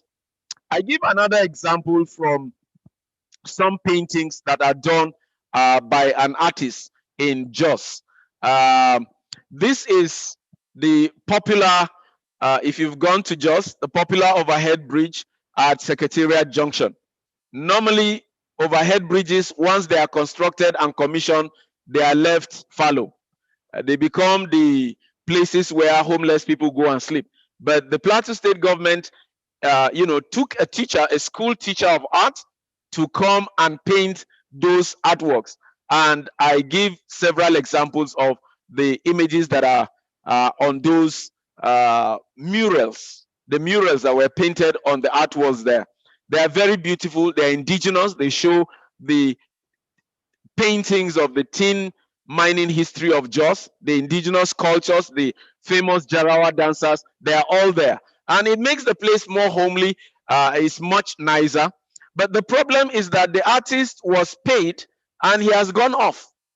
But this work is supposed to be marketing him as an artist so that other people can invite him to come and do the same. But his phone number is not on those images. There is no website you will go to find the acknowledgement given to him. This artist is not going to likely be acknowledged with a National Honors Award because nobody knows he was the one that did it. I know him personally, but nobody else would know that he was the one that did it. So we need to change our mind about structures. Just because you paid the artist doesn't mean you shouldn't acknowledge it. He should be acknowledged for his work. So beyond remunerations, creative industries should try for credits and acknowledgement. We should work very seriously on this because copyrights are infringed when people are not acknowledged for the works that they have done. I will now jump to the third aspect that I say is part of the imperative that we need to develop is infrastructural readiness. The United States of America has 40,000 movie theaters because when we say Nollywood, we say Bollywood, we say Hollywood, and we say we are jumping ahead of America to be the second largest producer of films. But when it comes to showing the movies, India has 20,000, China has 13,000. The whole of Africa has less than 1,000 cinema halls. That means we are producing things with no place to go and sell. Lagos State government has taken the initiative to create cinema halls across theater halls across some geographical zones. To my knowledge, it's only Lagos State that has done so. And I'm not aware that having done it, it has been commercialized and put into good use for the benefit of artists and producers. Nigeria has about 52 cinemas of that 1,000 in Africa. So you can see that with our large Nollywood, we are still lagging behind in certain areas. So structurally, we need to grow, we need to catch up. We looking at the business paradigms, we need to upgrade also. We know of French cuisine, we know of Chinese restaurants, but Africa has some unique cuisines that are not available anywhere because we have not fully promoted this even digitally. One of the foods I love in Africa is the Ethiopian dish, injera. Injera is like pancake, but it's made out of some indigenous crop that is there. I hear it's very nutritious, it's healthy, but you can only get it in Ethiopia or Ethiopian-related settlements. So what stops that from becoming, a norm in Africa is a healthy food. Why should we be buying Indomie noodles and we can't access food that is produced locally? And I'm making the case that we have to culturally think of intercultural pollination even when it comes to cuisine, so that we can have Ethiopians come and live in Benin City producing injera, while we have some Benin people go to Addis Ababa and they are producing some starch for the people there to buy and eat as well. If we don't do that, the continent will not grow. So we are growing Chinese culture and Chinese food, but we're not growing ours. And the internet gives us the opportunity to be able to see what is available. To be able to grow that, there is a large gap, and this is one of the recommendations that I make. There is a large gap between what the artists have to produce and how they can sell. In order to bridge this gap, there is a need to create networks of intermediaries. These intermediaries can provide space and infrastructure, say in terms of gallery for artists to display their goods so that others will come and see.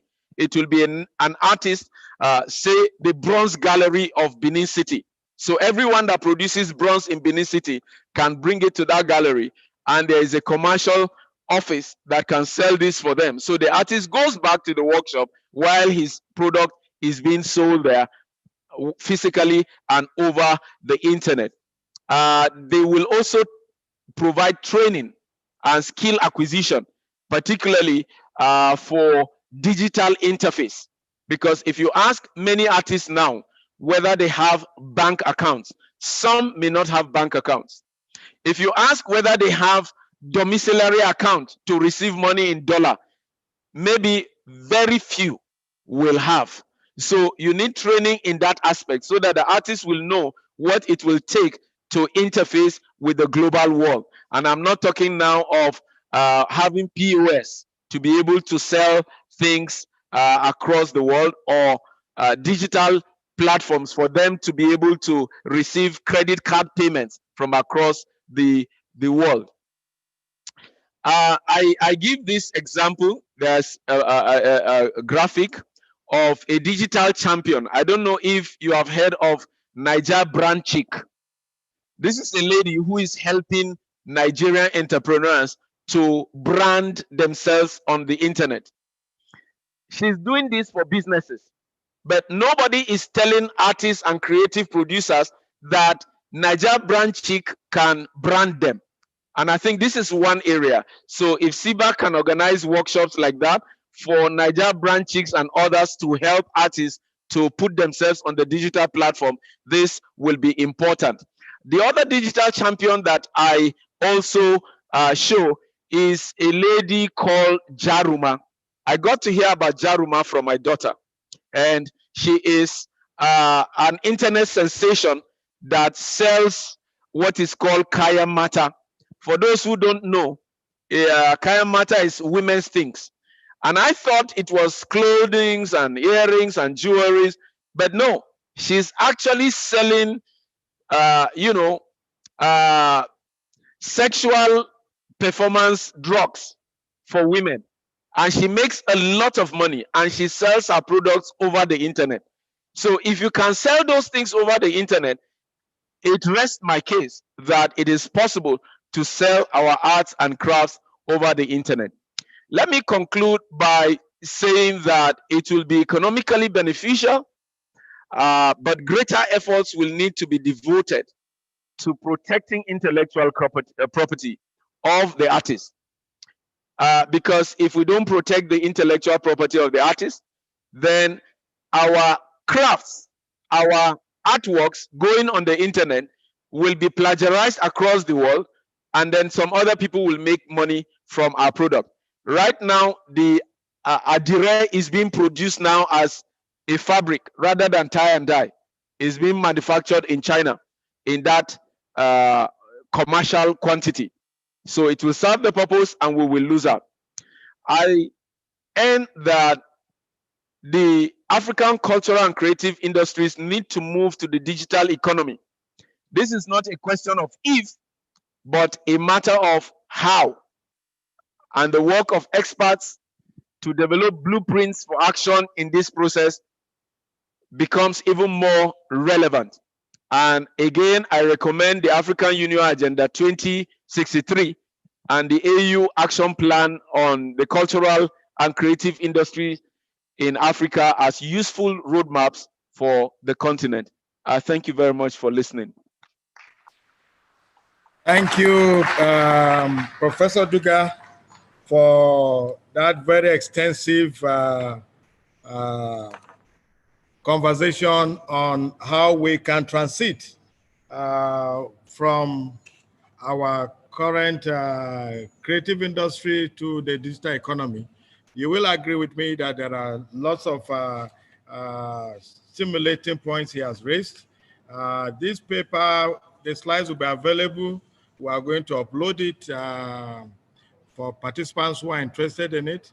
And he took the place of the lead speaker. So what I will say is that ordinarily we shouldn't be taking questions, but save your questions. We'll discuss them in the next session that Professor Babawale will chair. So you will have opportunity to ask Professor Duga a question. At this point, let me take a few support from particularly former chief executives of CBAC. Our Madam Acting DG is one who believes in the slogan in our, the line in our anthem that says, the labors of our heroes past should never be in vain. And that is why you see that Professor Babawale has been with us this morning Professor Duro Oni was also with us. He has left his message that he will join us to give a goodwill message. And let's start by inviting a short goodwill message from Professor Babawale, sir. Thank you for being there all this while. Thank you so much, Professor Dandara. I don't know if you are hearing me.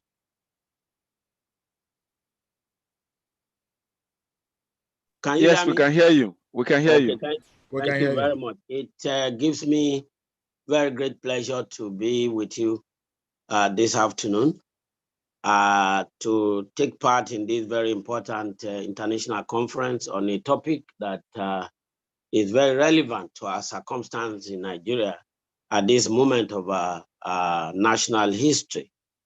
I am particularly grateful to the management of CBAC for putting this up, as well as the Ministry of Information and Culture and the governing board for the support it has given the management to make this possible.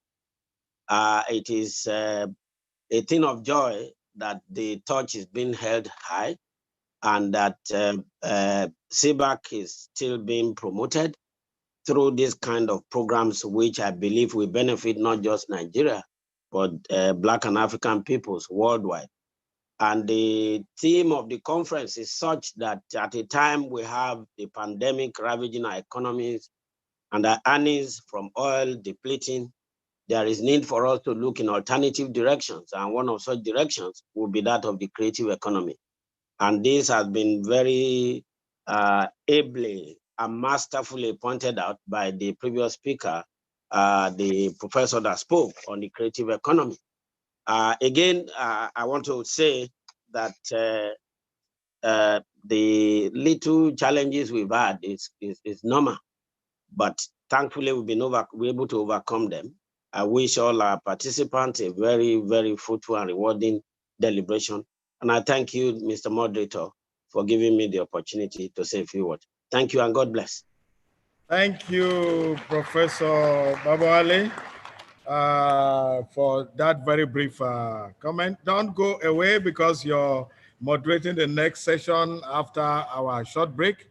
At this point, we will also take another former chief executive of CBAC in the person of Professor Duro Oni. He actually handed over to Professor Babawale in 2006. Good day to you all at this international conference.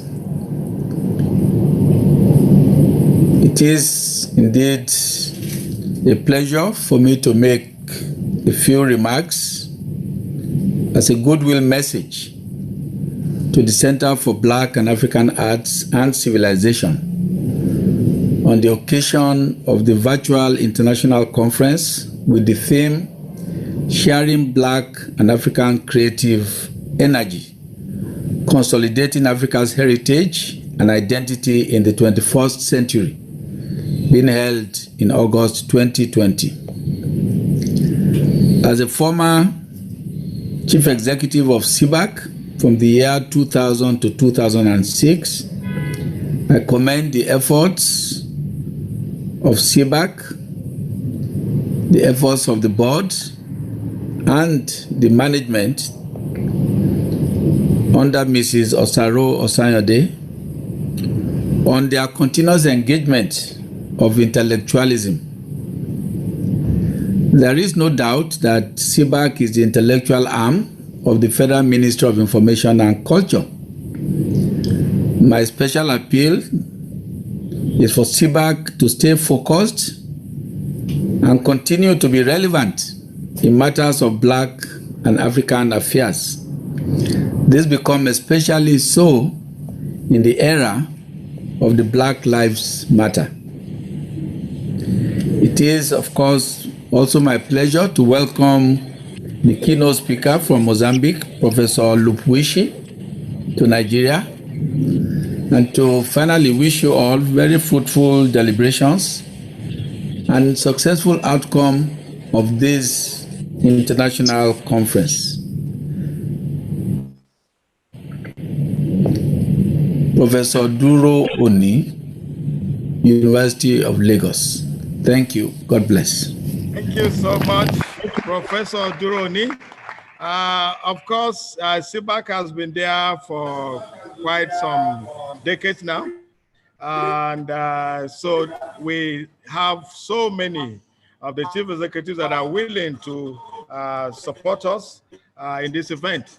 And one of the oldest of them that is available to us readily now is Professor Union Edibiri, who was the chief executive between 1992 and 2000. 8 years is quite a long time, and we want to appreciate your service.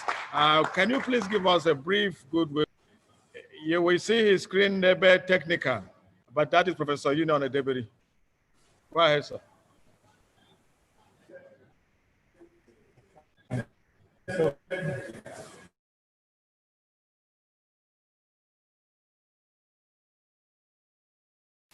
Acting Director General of CBAC, other participants. I'm delighted that CBAC, under the able leadership of the author overseeing the office of the Director General, Mrs. Osaro Osanyende,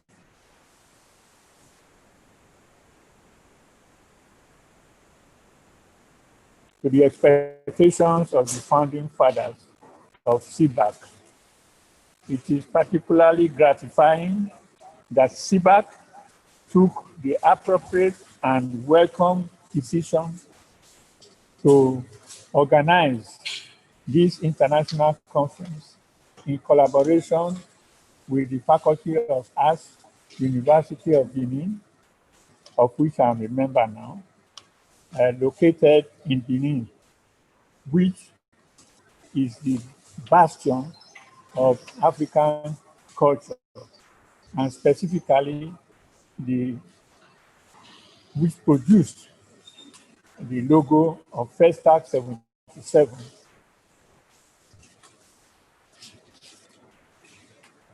whose artifact CBAC is the proud official custodian. I am therefore highly pleased to send best wishes to CBAC for the success of this international conference on sharing Black and African creative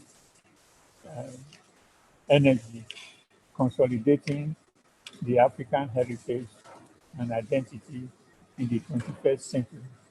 Professor Junior Adebiri, OFR. Thank you so much, Professor Union Edebiri, a renowned professor of African literature, the Francophone, to be specific. We really appreciate the fact that you've been with us physically here at the University of Benin since morning, and you are determined to stay all through the conference. Thank you very much indeed, sir. At this point, we would invite a very creative individual, a very senior professor too in this university, former dean of the faculty, and most importantly, a former vice chancellor of Western Delta University, a man who has equally trained so many generations of performing artists. He wants to share with us his message in a very creative way. He has done a poem that he titles Pebbles of Rain. Professor Austin Asagba, very, very humane and highly intellectual, but a very humble individual. Please, Professor Asagba, you can have your 2 minutes, sir.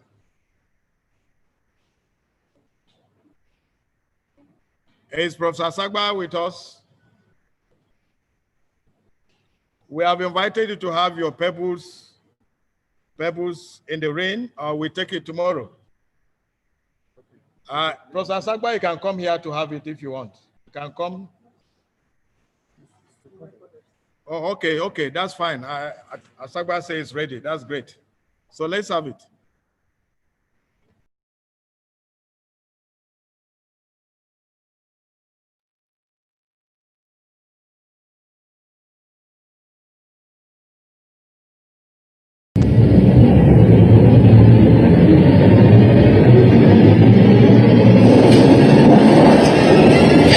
Showers of Rain by Austin Obigwe Asaba.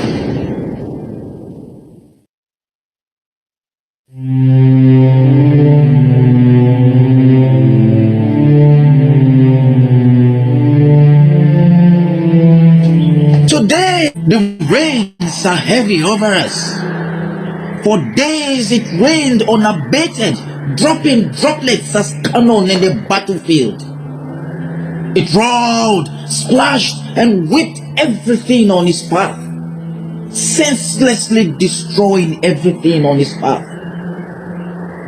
The aftermath of nature's scourge. Death, debris, and decay. Grill, who stood arms akimbo, as he remembers that the locust had come before the rains, plundering, ravaging, and sucking everything in the fields. The lights of yesterday are dimmed. It's near darkness. But what do we do for light? Now the grill remembers that the undertakers have come. They have moved in to complete this scavenging. Share the booties like soldiers in war. An elephant building with torso fit to carry the burden of Africa. Yes, we all gathered here many months ago. Yes, we all gathered for the celebration of life in quest for one love and identity. Yes, we are all one. They journeyed across oceans and seas to be one with the source of creation. The journey of knowledge and initiation. The weaver birds in sonorous melodies heralded the gathering of the children of Africa. They danced and celebrated to the iconic sounds of bata and dun-dun drums. They talked and talked and talked. Since then, what has happened?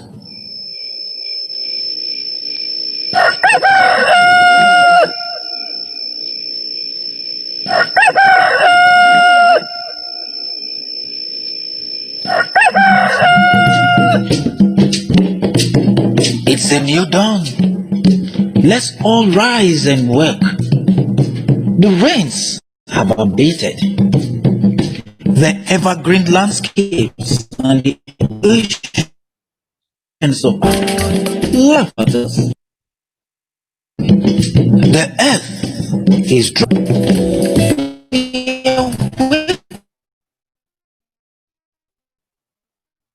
Waiting for the light. Africa from poverty, disease, and pandemic will not consume us. Arise, O children of Africa. Let's all rise and work. O Solobrugwe, the God of creation of Africa. Our past hunts us like a plague. The wounds refuse to heal. Waiting for the boon of freedom. We must fight and unite. Let's speak the voice of change for consolidation.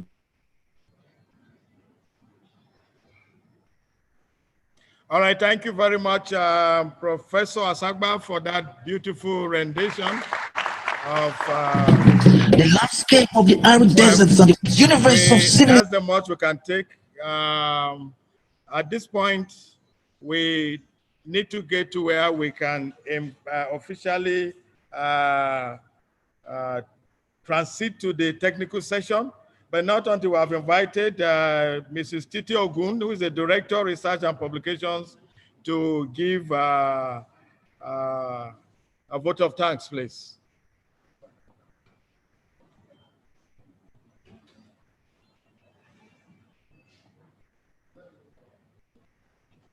Can I also invite Professor Asagba to please type the instructions, announcements for particularly our participants that are here in the hall?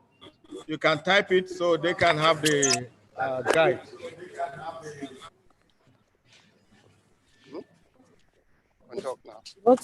Yes, it is a privilege to have been. Good afternoon.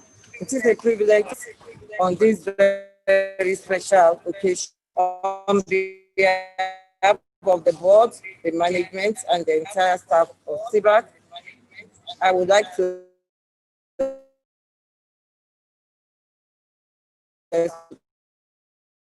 each and every one who has taken time out of their time, even with the situation concerned.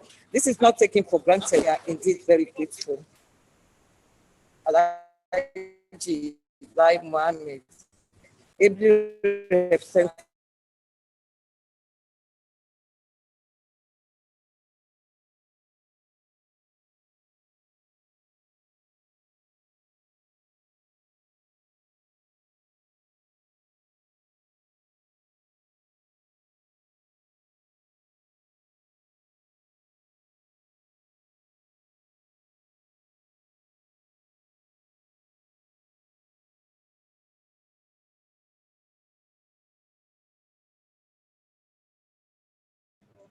That was a good vote of thanks from the director.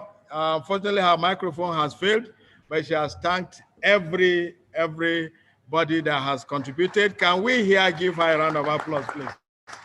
I don't know if Professor Sagba can speak, or we move on straight to the short break. We are going to take 15 minutes break, but that is to watch a documentary. But the LOC chairman, if you are ready, you can just say a word.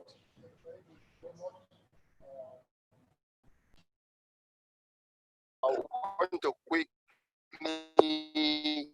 thank everybody. In spite of all the drawbacks and the challenges, we are running a show. After this announced basically what we have online, we'll go for a break, a tea break, and lunchtime. After that, I think that's the main thing. After we've done with the lead papers, would end for the day and prepare for the next days. So that's the key trust of the place has been prepared for the tea break, for us to refresh ourselves, and hopefully as well, because it's been a turbulent one, coping with the new technology. But I know we are making progress. As have improved on. Thank you, Professor Austin Asagba. At this point, we are going to take a documentary. And this is to say that if you are joining us online, this is the point you are free to take your tea. While those of us here, we are going to observe strictly the guidelines by the Nigerian Center for Disease Control. And that means that we will move according to rules, starting from this rule to the back. You pick your piece and come back. When we exhaust this rule, we come to this rule and the other rule. Those on the table on this side will be served here. And let's also say that we should do this in 20 to 30 minutes. 30 minutes. So we will return by 5 minutes after 1 for the technical session. Thank you. Can we now have the documentary? Relax as we go through that documentary.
Welcome to the highlights of CBAC's collections of intellectual, colloquium, and conferences.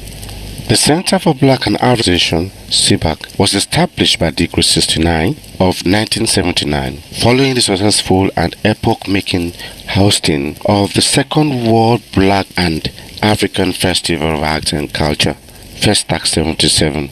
The center, with the mission and statement to promote public interest in understanding and appreciation of Black and African art and civilization, with a view to emphasizing the contribution of Black and African people to the world's civilization. Over the years, the Center for Black and African Art and Civilization has been in the forefront in the propagation and promotion of public interest of Blacks and African heritage, art and civilization, which are in conformity with the Center's mandate. In the recent years, CBAC have taken a further leap to actualize her mandate through various intellectual international conferences and colloquium across the globe, some of which are highlighted for your viewing pleasure today. One of such conferences and colloquium is the international conference held in Rio de Janeiro, Brazil. The theme of the conference is teaching and propagating African history and culture within the continent and beyond. The conference was a gathering of intellectuals which for 4 days rubs minds and thought together on the theme, which eventually made through a publication and monograph and visual representations. And so I think that we cried out of sheer joy. Now I tell you that I've cried many tears in Africa for many reasons. First time I went to Africa, I went to Egypt. I cried because I was at home for the first time. And I think that African people built those stupendous monuments was so emotional to me. The African presence or contribution to Brazil has been enormous. And it has permeated all aspects of Brazilian society and culture in the national psyche. I think that there are people at this conference who are going to, in the course of the workshops, speak to that specific question. We must not just unite, we must unite for a purpose. We must unite so as to restore our dignity and freedom and the equality and justice of all mankind. If the slaves that were brought from Africa could go to New World, find their place, then go to school and still retain a certain level of mental independence, I think the challenge is very overwhelming. And this is what we stand to gain by bringing this literature down to secondary schools in Africa. If you are watching a particular performance or visualization, you tend to sympathize with a particular role that is being displayed, and in that case you take side. And this idea of identification allegiance could be linked up with what you find in African American and African visual productions that tend to promote the cause of cultural education. When history is taught in the formal sense, we need to also use literature to supplement whatever is accomplished in that context. In any case, I know that history is not even a compulsory subject. So, and we can do without our history. Most nations in the world are conscious of their past, and their past guides their present. Our children today are not even speaking the African languages anymore. They are not interested in African culture so much, but we have to force them back to it. And the only way we can do this is to use information, communication, technology revolution. Fortunately for us, our children love to watch television. They want to go to websites and get information. The international conference held at Abuja International Conference Center was part of the commemoration of the 50th anniversary of Nigeria. It was indeed an elaborate conference. The theme was Global African, Pan-African, Decolonization and Integration of African Past, Present and Future. It was held in conjunction with Pan-Extra. Various government dignitaries from America, Brazil, Paraguay, India graced the conference and joined some erudite scholars of international repute to deliberate on the theme. We have successfully organized the colloquium in Trinidad and Tobago in 2006, in Benin Republic in 2007, in Rio de Janeiro, Brazil in 2008, and also Brasilia, Brazil in 2009. The theme of this colloquium, Global Africans and Africanism, Decolonization and the Integration of Africa, Past, Present and Future, is informed by our firm belief in the unity of all continental and diaspora Africans as espoused by the founding fathers of Pan-Africanism. While the movement was founded about the 1900s to secure equal rights, self-government, independence, dignity, and unity of Black and African peoples, Pan-Africanism has expectedly moved beyond some of the issues that led to its emergence. We believe that the spirit of Pan-Africanism should be brought to bear on contemporary issues of development and human advancement in Africa. We all know why we are here, and we believe that we're going to have very useful and fruitful discussions. Africa should not, of course, be left behind in the international system. We know at the moment that in New York there is a gathering of world leaders discussing the promises which have been made at the beginning of the century to achieve certain targets in terms of the Millennium Development Goals.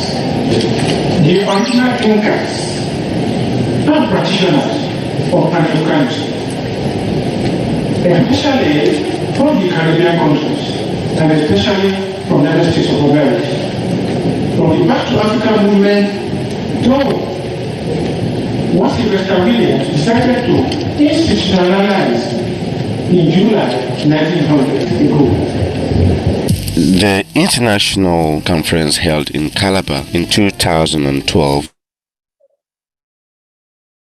was a thought-revealing one. Slavery in the Arab Islamic world, untold tragedy and shared heritage. The conference also brought together top erudite scholars to rub minds and share their experiences and findings together. The international conference, however, was held to inaugurate the UNESCO Roots Project of International Scientific Committee meeting. You will agree with me that slavery and enslavement constitutes important watershed in the history of not only Africans, but in places where people of African descent are found throughout the world. It represents a green period when Africans were involuntarily and forcefully separated from their own studies on this inner practice that predate modern time, informed the United Nations Declaration in 2001 in Durban, South Africa, during the World Conference on Racism, Racial Discrimination, Xenophobia, and other related intolerance. It's a great privilege to be here. I'm so happy to see this event happening because we know the importance of the Calabar region in the migration of Africans to the Americas. It's about some of the indigenous methods of preserving history. We have institutions here like the State Museum, the National Museum of Calabar, but the local communities have their own types of museums, and I want to talk briefly about that. In private areas that are necessary shrines of the Equity Society. But now, one of the problems of studying Africans in the world is the lack of critical documentation. So I would like to suggest that some of these cannons and bells with information on them are very useful. For example, the bell from 1836. The Trinidad and Tobago International Conference, which was jointly sponsored by CIBAC and Pan-African Strategy and Policies Research Group, PANASTRAC, in collaboration with the Faculty of Humanity and Education of University of the West Indies, St. Augustine of Trinidad and Tobago, was an exclusive and explosive gathering of first-class intellectual scholars from countries that were present at the conference. The theme of the conference was Advancing Research and Studies in the Interest of Africa and the Africans in Diaspora. Present at this conference are participants from the following countries, among others: Trinidad and Tobago, Nigeria, Suriname, Canada, United States, Netherlands, Kenya, St. Lucia, Zambia, Tanzania, Jamaica, Israel, and the United Kingdom. May I invite the campus registrar Mr. Jeremy Callahan to give a welcome address. Mr. Callahan, please.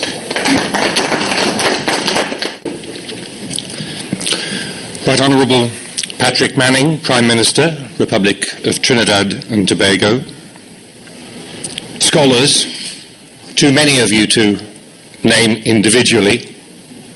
Friends, university colleagues, both staff and students, and in particular Professor Funso Ayogina, who is Acting Dean at the moment of the Faculty of Humanities and Education. Ladies and gentlemen, good evening. It falls to me, therefore, as Campus Registrar, to welcome you formally and warmly to this international conference.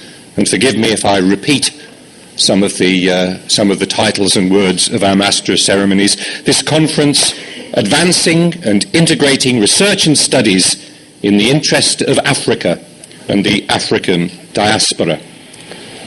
The conference is a joint enterprise between the Centre for Black and African Arts and Civilization, CBAC, of the Federal Ministry of Culture and Tourism of the Federal Republic of Nigeria, and the Pan-African Strategic and Policy Research Group, PANASTRAG, in collaboration with the Faculty of Humanities and Education of this university and the Institute for Research on the Americas and the Caribbean, IRADAC. The conference's first session to the understanding of the plight of African and Black peoples worldwide.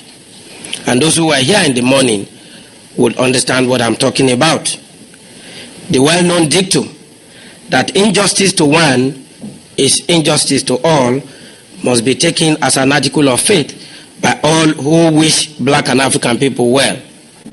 Privilege to join you here this evening and to have the opportunity to address the opening ceremony of this conference entitled Advancing and Integrating Research and Studies in the Interest of Africa and the African Diaspora.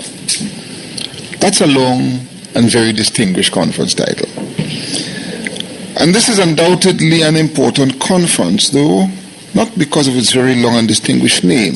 There are far more compelling reasons. We in Trinidad and Tobago live in a land the ancestors of the citizens of which came from very many other parts of the world. Trinidad and Tobago has been described as a microcosm of the macrocosm that is the global community. It is not, my friends, an exaggeration. As early as the late 19th century, British government and colonial officials were reporting that all races are represented here. And since then, it has been as though Almighty God had deemed it that some among all of his human creations are to cohabitate and commingle in our archipelagic republic. On his first visit to Trinidad and Tobago, one of Africa's great sons, the Venerable Archbishop Desmond Tutu, overwhelmed by the sheer cosmopolitanism of our people, described us as a rainbow country. The most fascinating aspect was how our people blended into one another as one contiguous people, so that we are not finished and are still becoming. But that, ladies and gentlemen, is our social reality. That is the phenomenal confluence that humanity here in Trinidad and Tobago. But the most remarkable fact is that our very young nation has been able to form one society from these myriad ethnic rivers and streams. And we have been able to do so, indeed, to stay on course through the embrace of our human diversity. The meeting of our people may have been the result of the proverbial historical accident, but what we have done with the experience and the success we have made of it is anything but accidental. The one thing that all the people of Trinidad and Tobago have come to appreciate is the validity of self and self-understanding. By contrast, so much of the conflicts in some parts of the world reside in the denial of the right of self-appreciation and self-awareness.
Welcome to the highlights of CBAC's collections of intellectual, colloquium, and conferences.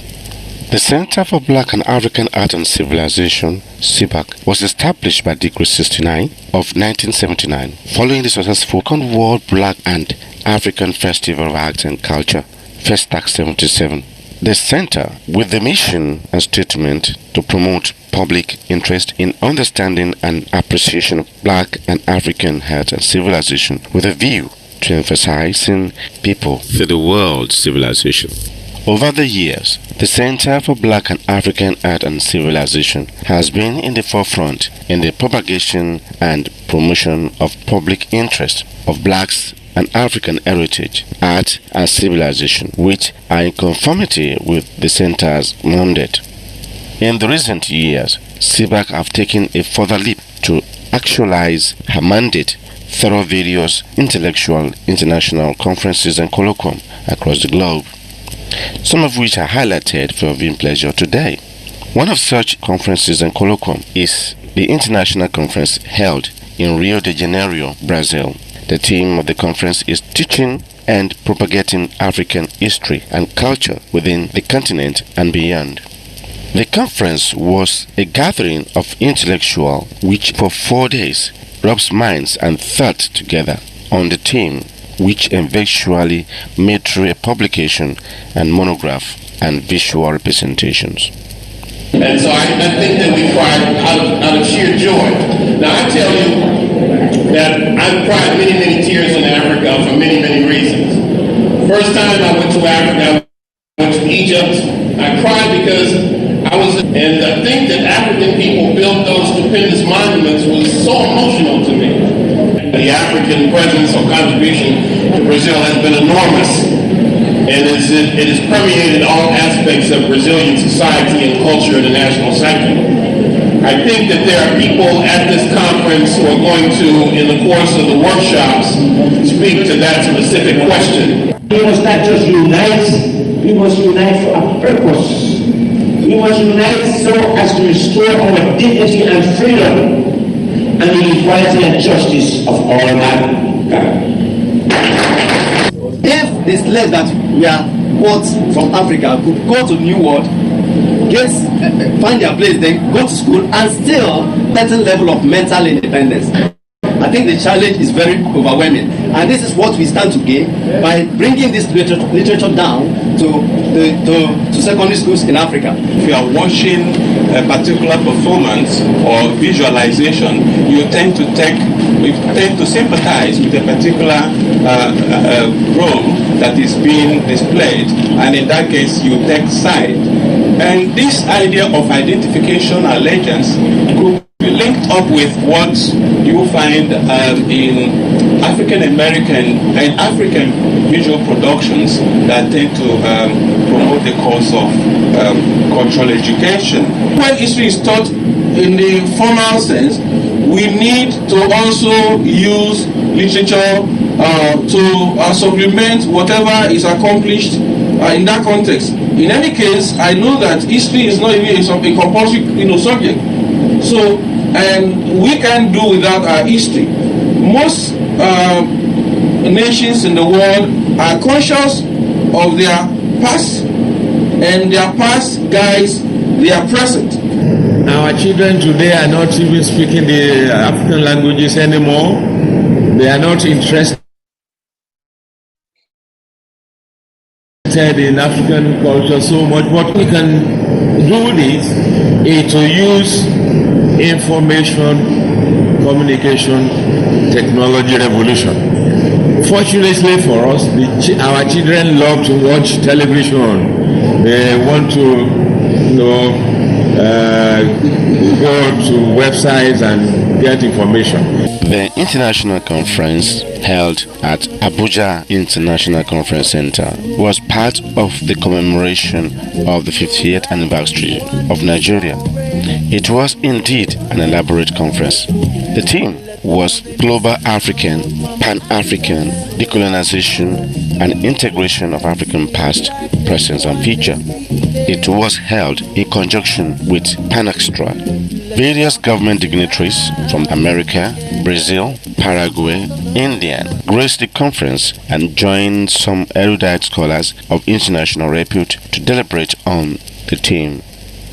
We have successfully organized the colloquium in Trinidad and Tobago in 2006, in Benin Republic in 2007, in Rio de Janeiro, Brazil in 2008, and also Brasilia, Brazil in 2009. The theme of this colloquium, Global Africans and Africanism, Decolonization and the Integration of Africa, Past, Present and Future, is informed by our firm belief in the unity of all continental and diaspora Africans as espoused by the founding fathers of Pan-Africanism.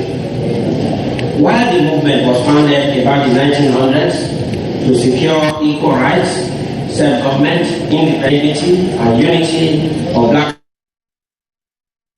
and African peoples, Pan-Africanism has expectedly moved beyond some of the issues that led to its emergence. We believe that the spirit of Pan-Africanism should be brought to bear on contemporary issues of development and human advancement in Africa. We all know why we are here, and we believe that we're going to have very useful and fruitful discussions. Africa should not, of course, be left behind in the international system. We know at the moment that in New York there is a gathering of world leaders discussing the promises which have been made at the beginning of the century to achieve certain targets in terms of the Millennium Development Goals. The original thinkers and practitioners of Pan-Africanism, especially from the Caribbean countries, and especially from the United States of America, from the Back to Africa movement, though what Sylvester Williams decided to institutionalize in July 1900, 110 years ago. The international conference held in Calabar in 2012. The theme was Make World, Untold Tragedy and Shared Heritage. The conference also brought together top erudite scholars to rub minds and the Roots project of International Scientific Committee meeting. You will agree with me that slavery and enslavement constitutes important watershed in the history of not only the Africans, but in places where people of African descent are found throughout the world. It represents a great period when Africans were involuntarily and forcibly separated from their families and their homelands. It's going to study on this famous practice that predate the modern time, informed the United Nations Declaration in 2001 in Durban, South Africa, during the World Conference. We promise to be back at 1:05, and it's just 2 minutes to that now, so you can begin to reconnect, please.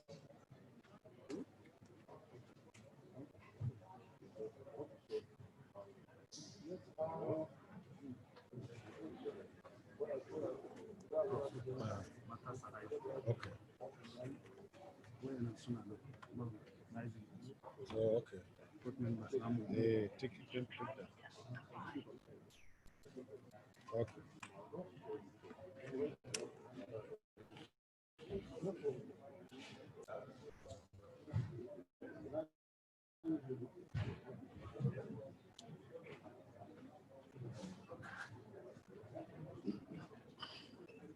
Ngozika Antonia, I can see your comment. You have a couple of questions for Professor Duga. You can type them in. Professor Duga, I think you should still be up here because we are taking your questions after the two presentations. So you can type in the questions. If you have any question for Professor Duga, if you listen to his presentation.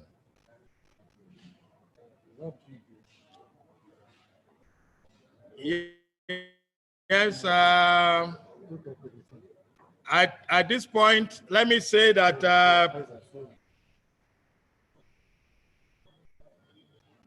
you're entering my communication. Let me say that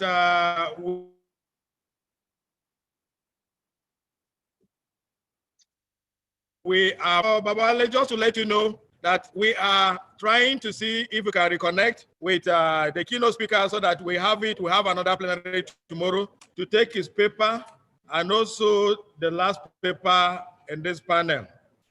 So we want to have a plenary tomorrow morning, and that means we are taking Professor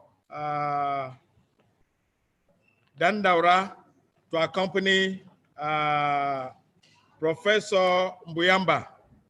So the order for your session will be, if you don't mind, you take Professor Asagba first, and then Professor Sati, and then Duga will also be available to answer questions. So those three papers will be discussed during your session, Professor Babawale. Thank you very much. Indeed, one of the things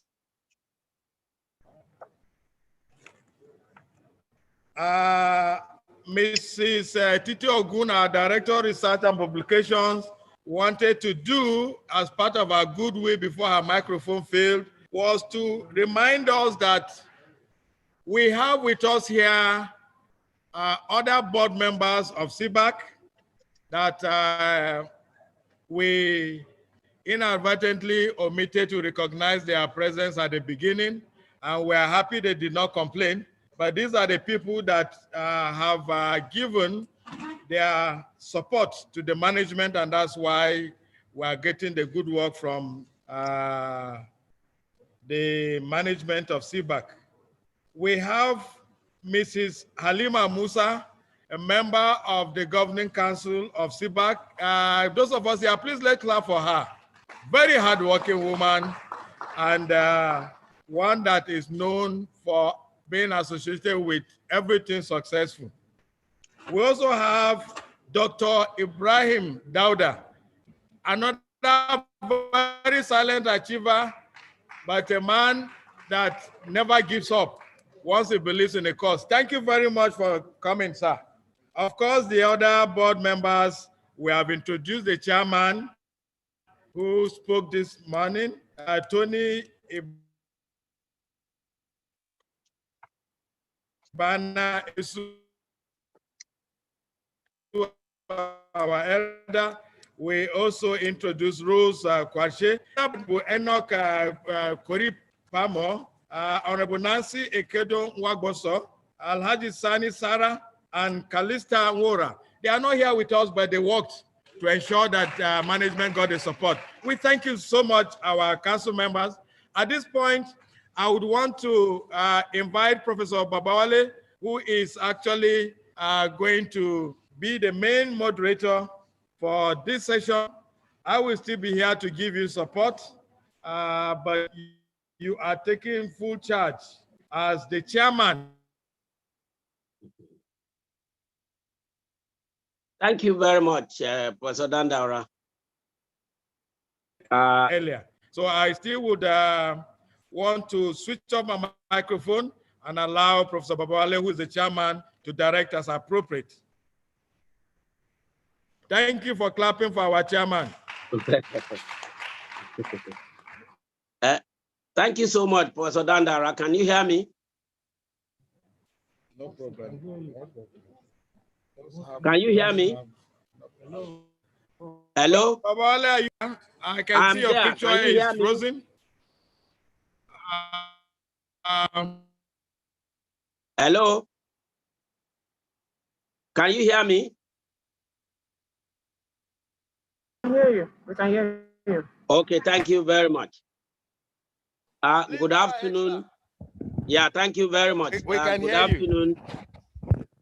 Good afternoon, everybody. And I'd like to, in particular, thank the board chairman and other members of the governing board, as well as management led by the indefatigable Mrs. Osaro Osande.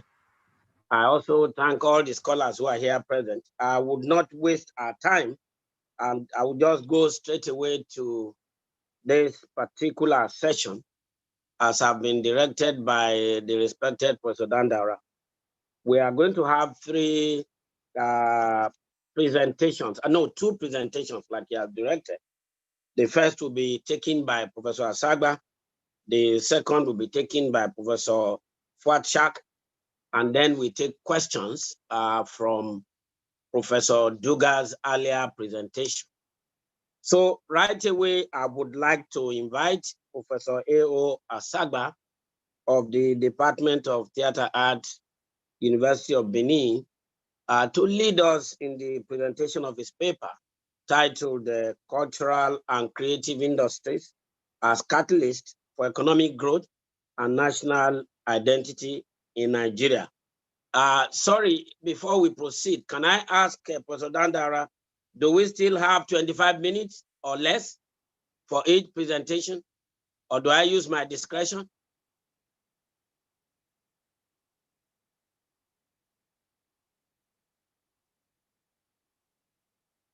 Professor Dandara, please. Professor Dandara, okay. Can we proceed? Okay, let me. Yes, sir, 20 minutes per participant, sir. How many minutes? 20, sir. Thank you very much. Per participant. Okay, thank you, Professor Asagba. Just for 1 hour. Okay, okay. Professor Asagba, please, you have the floor to start with your presentation, and you have 20 minutes to do that.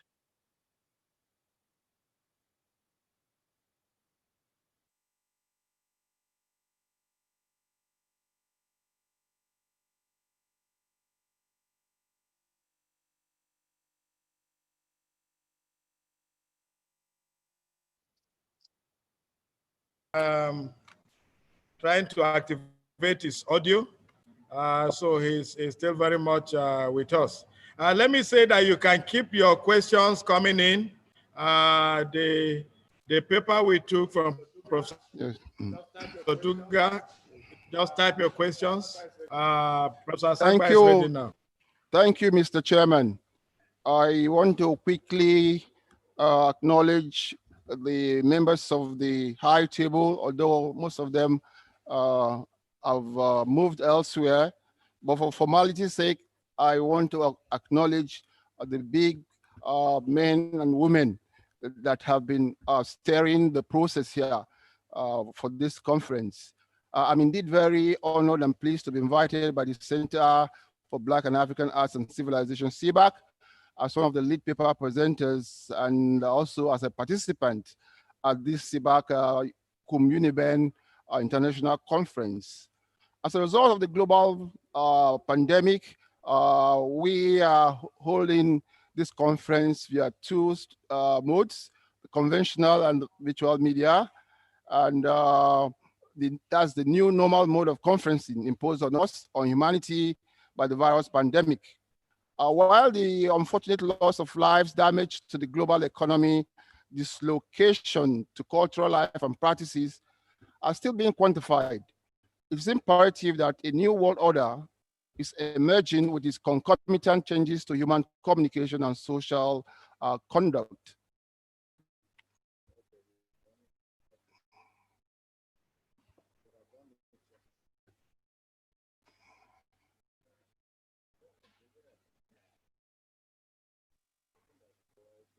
Go ahead, sir. Yes, we are sorting out some technical hitch. Oh, okay. Click.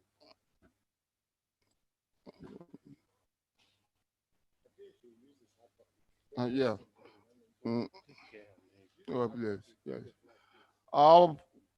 Like we are faced with the task of rebuilding and rejigging our cultural life and space to accommodate the new unfolding social and political realities. The implications for globalization, the philosophy of breaking global barriers, the free flow of exchange of goods and services, of course,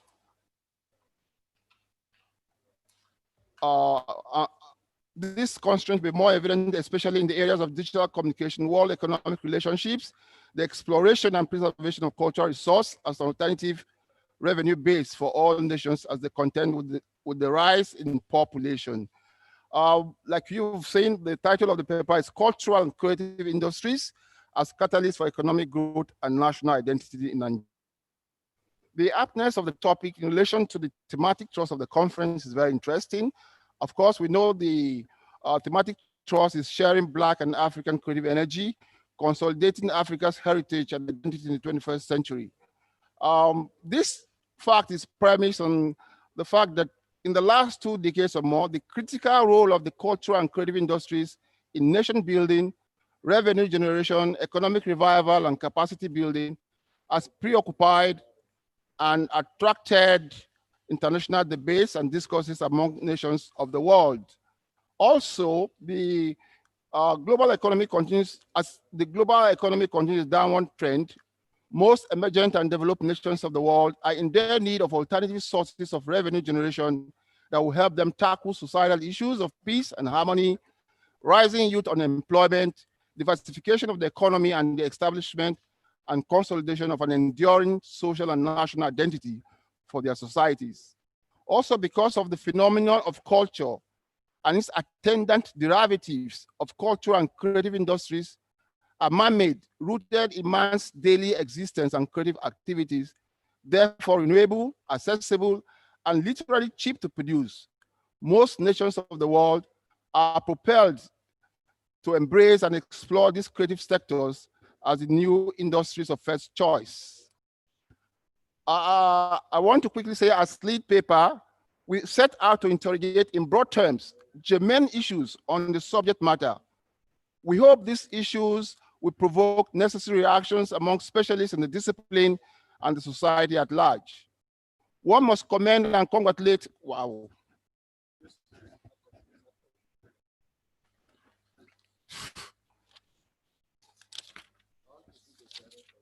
Yeah.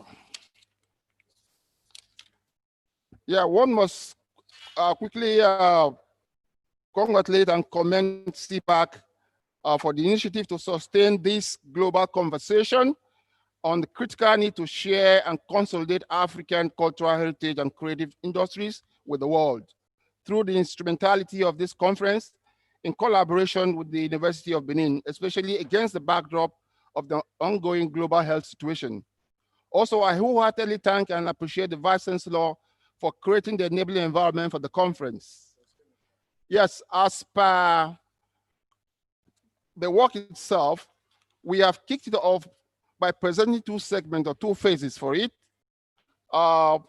We say arguably a general trend identifiable among most post-colonial states in Africa is that a majority of the population have not benefited substantially from independence. Poverty, hunger, low quality education, poor health systems, weak economic structures, corrupt political leadership, and national identity crises are recurrent factors inhibiting proper social growth and sustainable development in the continent. The frequent failure of the political systems leading to cultural, religious, and ethno-nationalistic conflicts is traceable to colonial rule.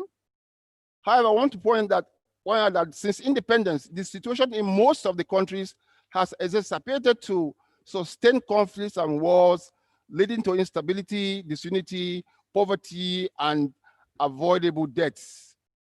We are saying that the social side, the kind of political and cultural environment that we find, it's ongoing despite the huge natural and human resources that are bound in the continent. Post-independence Africa is still enmeshed and plagued by forces of neocolonialism. The search for unity, political stability, cultural and national identity, economic independence, and proper utilization of natural and human resources remain key challenges that face the continent. Is this broad African environment that we take to Nigeria, and the focus on Nigeria is predicated on the fact that Nigeria being the giant of Africa, we tend to have the answers or non-answers to the crisis in Africa. That's why we're saying that after about 60 years of independence, Nigeria is still wobbling and shuffling. And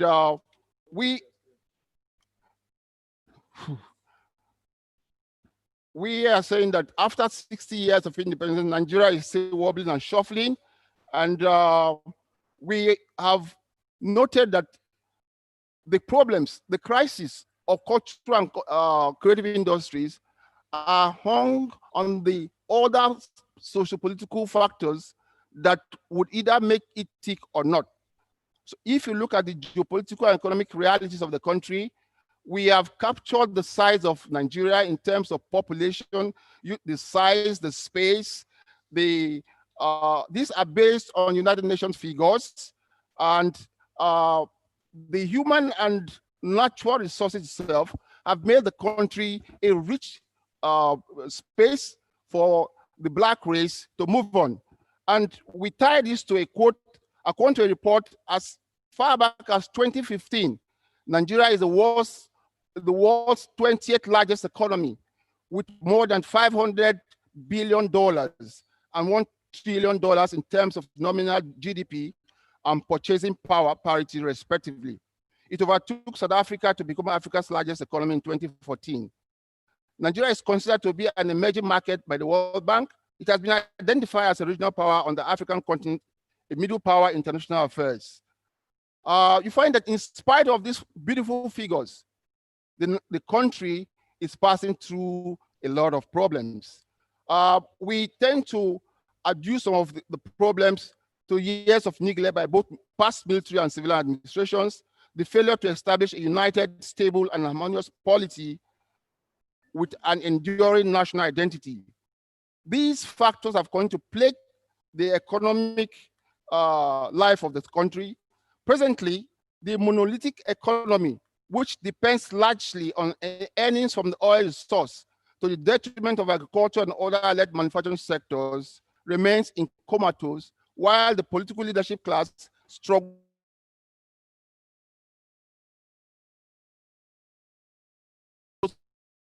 fallow because we lack leadership. We lack the kind of arrowhead that we're able to harness these resources for recreation and betterment of the space, and by implication affect the continent. We find that the teeming population of youths and the elderly are plagued by poverty, unemployment, lack of good healthcare facilities, and unstable educational system. We've also talked about the perennial crisis in the university system, by extension, the kind of manpower that we produce that will eventually impact on society. I think it's a bit worrisome, and they form the background to the way and where manner we've been deploying the cultural and creative sectors. And we have also said that in the process of lack of leadership, we have literally abandoned the traditional cultural institutions, the heritage and values that were hitted those signposts and catalysts for national growth and identity and consolidation. Indeed, a lingering question is what happens after oil? We've just talked about the fact that the oil is monolithic. It depends on oil resource in spite of the gamut of the natural, the landscape, the beauty that we see around us. The oil resource has carried out over time, but don't forget, even by extension, the oil resource is the aftermath of the palm oil trade that the British people did. So as soon as we had independence and oil became whatever it is, it became the main focus to the detriment of the other sources we had.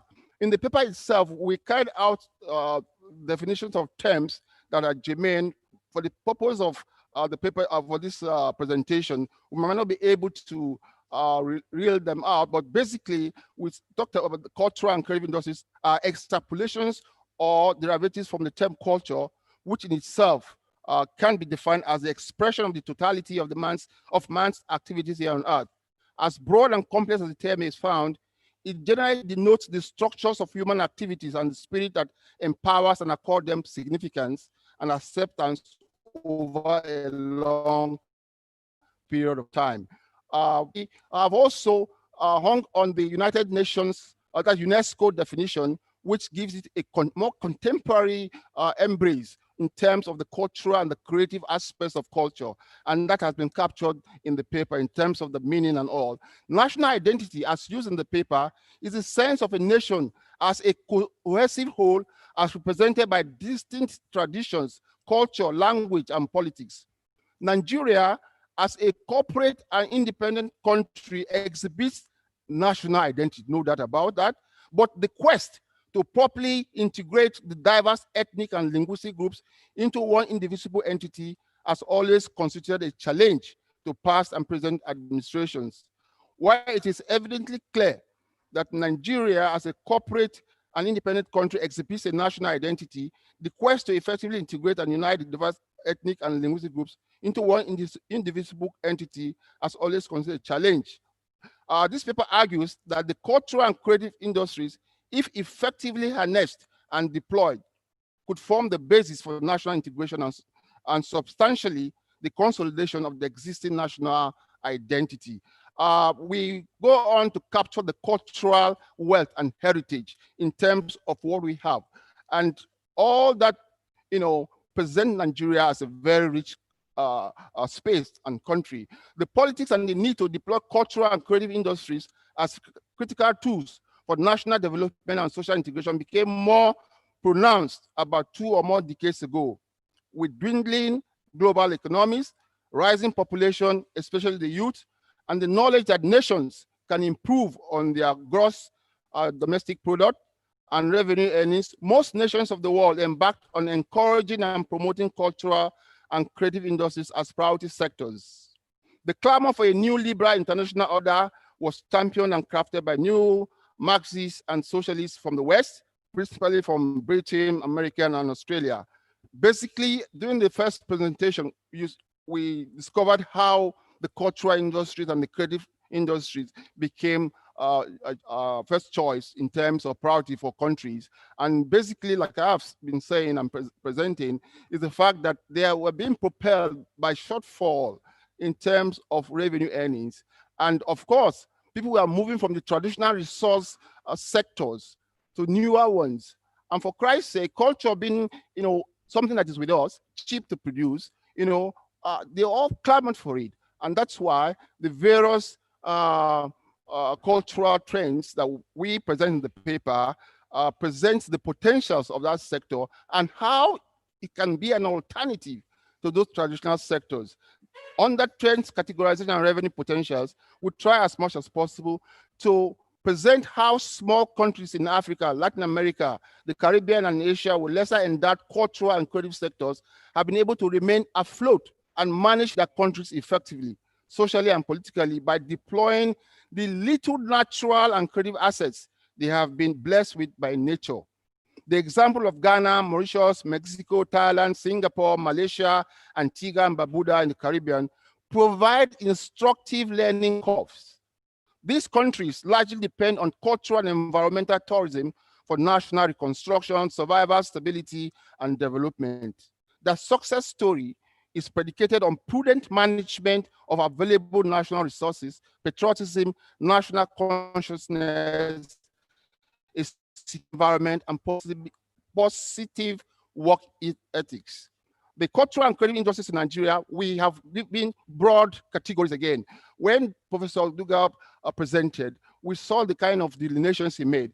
But with respect to the cultural landscape in Nigeria, we have identified about 6 of them, with the performing arts industry with subsets of music, drama, and dance, films, the second one, films, popularly called Dollywood films, or the home video industry, the book/intellectual property industry, radio and television broadcast industry, cultural tourism. The paper goes on to look at these various categorizations and see them in terms of their potentialities and also what has been happening over time.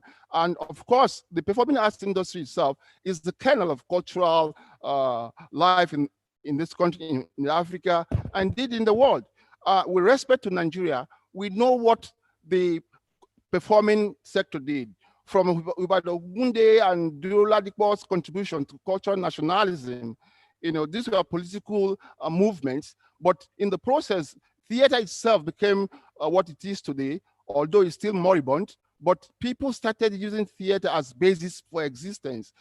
From the little pioneering efforts of Duro Ladipo, Ogunde and others in different parts of the country, but these were key movements that gave vent and verve to the performing arts.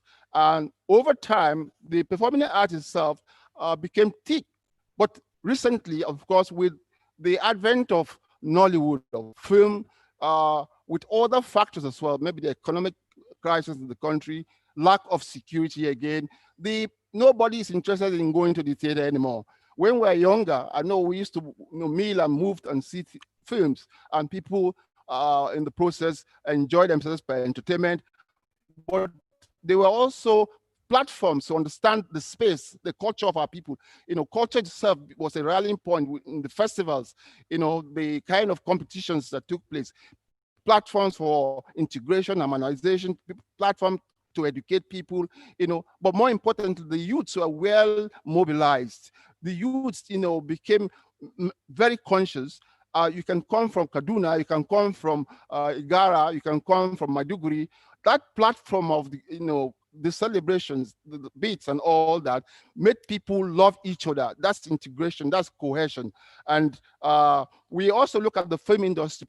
A lot of people have talked about it. The film industry is booming, not booming, competing effectively with the other sectors, employing people as well. People are understanding, but we've also questioned the content and form of Nollywood itself, what they are presenting.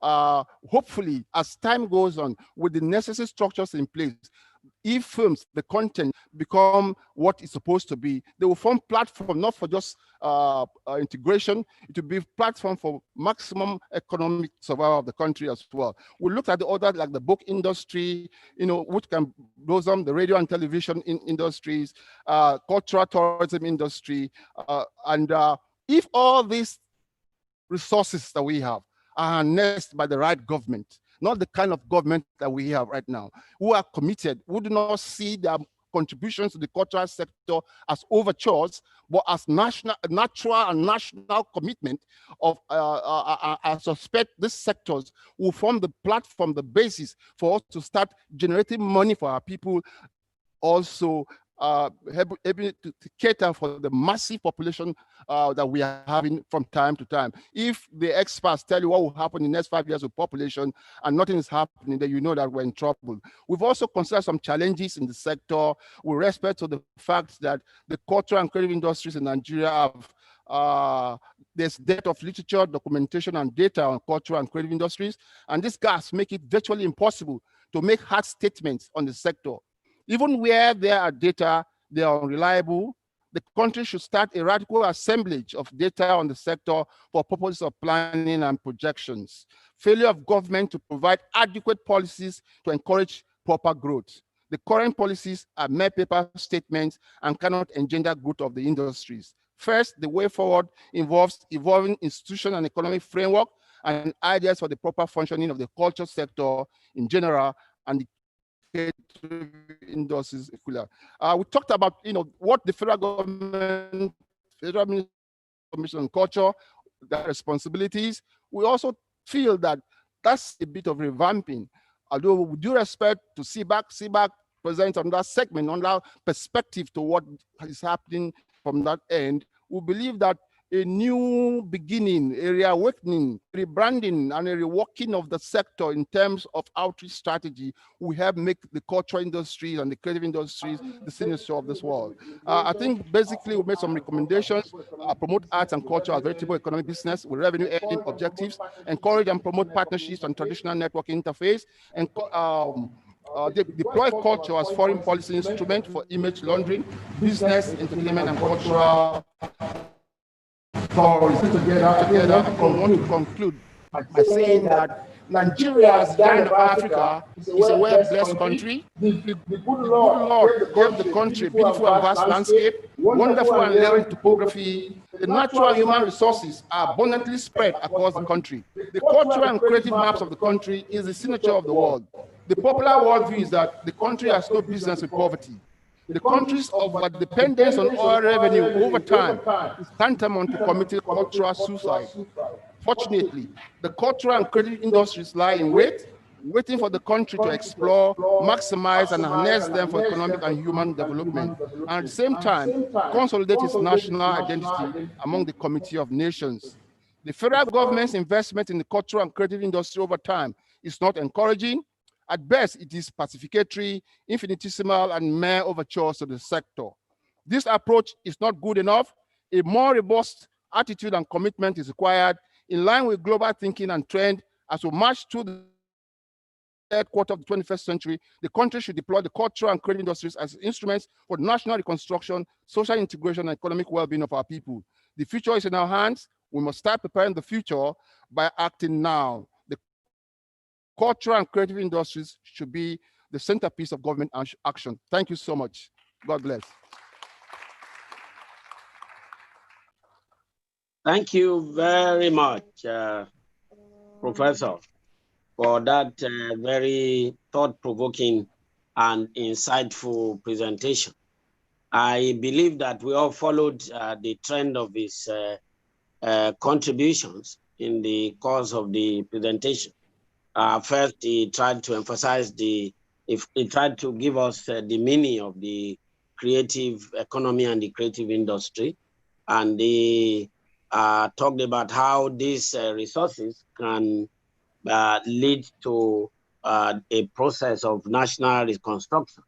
And he identified aspects of the creative industry as inclusive of the performing arts, the film making industry, the book and intellectual property sector, the radio and television sector, and of course, cultural tourism. He did a critique of what he regarded as the inadequacies of present government attitude to the creative sector, and also made recommendations on how a rebranding, or what he calls a reworking of policies would come about.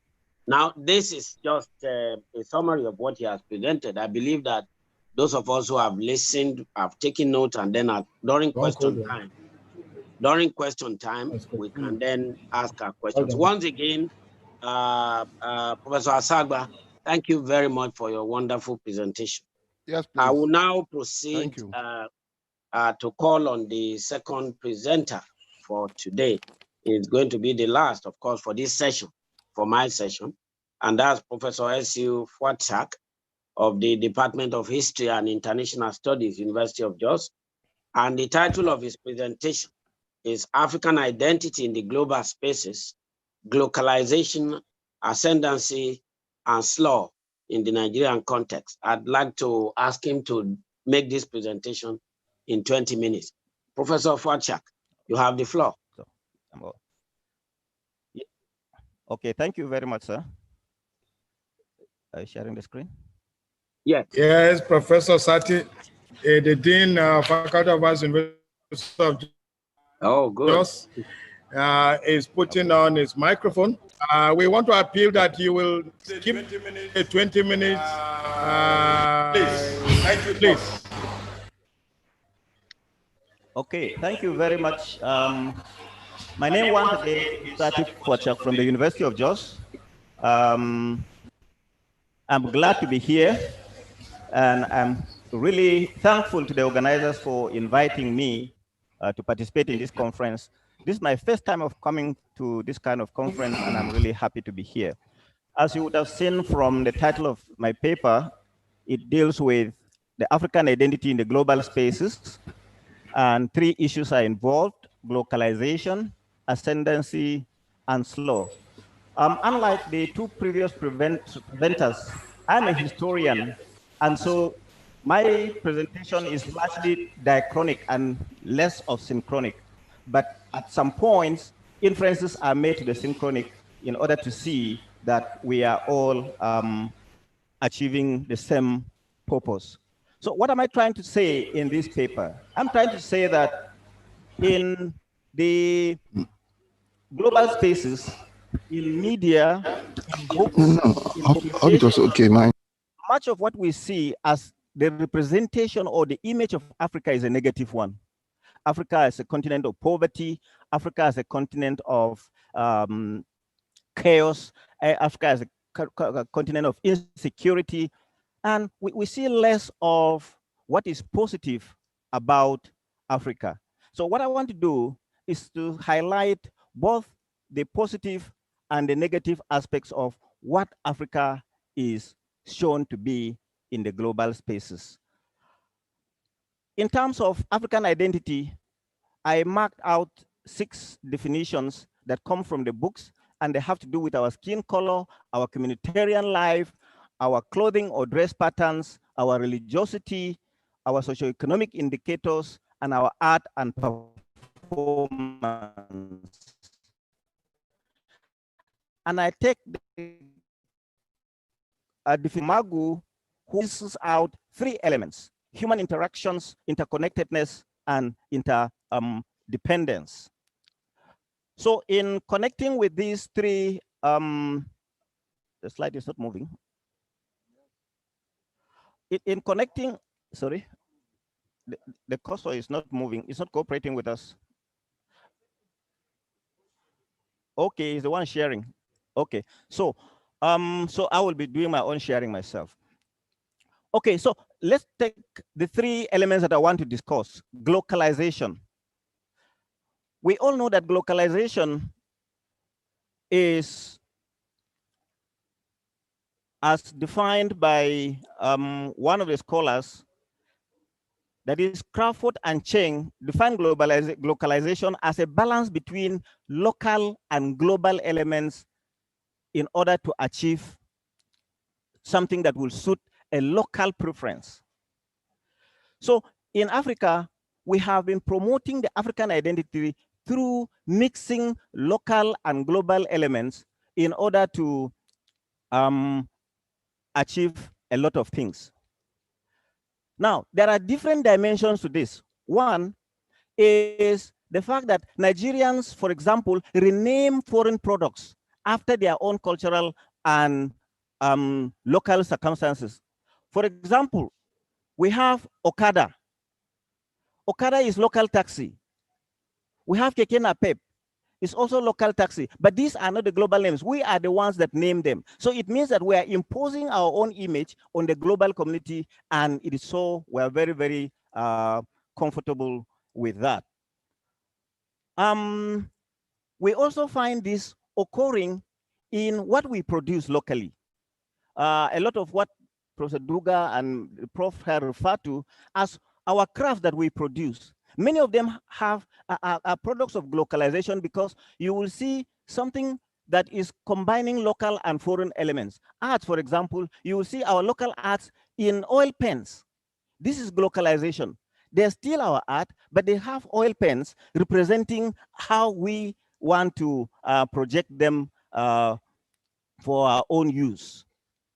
So in the era of Wolofization in Islam, it was something that occurred during the colonial period. One guy called Ahmad Bamba decided to bring saint worship into Islam, and is accepted by the Wolof, and is one of the means by which they got converted to Islam. So this is globalization. This is, there's something that Islam is supposed to be universal, but here it is having a local Wolof element.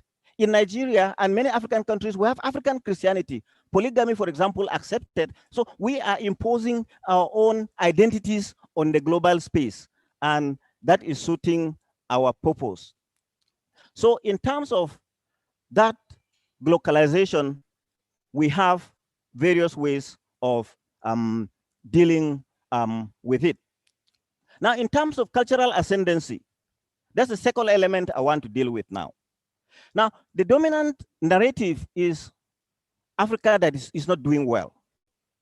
with bad socioeconomic indicators, with everything not working, misery, poverty, and so on. And you find that in the works of scholars like Ayite, like Lidogwe, like Ibrahim, and so on. So they give us that image of Africa. Yes, that is one way of representing Africa, but that's not the whole that you can talk about Africa. There are other ways of looking at Africa, both in the global literature and in the local literature. For example, Africa is known to be the home of several natural resources. According to Ayite, Africa is the source of strategic minerals, such as tantalite, uranium, chromium.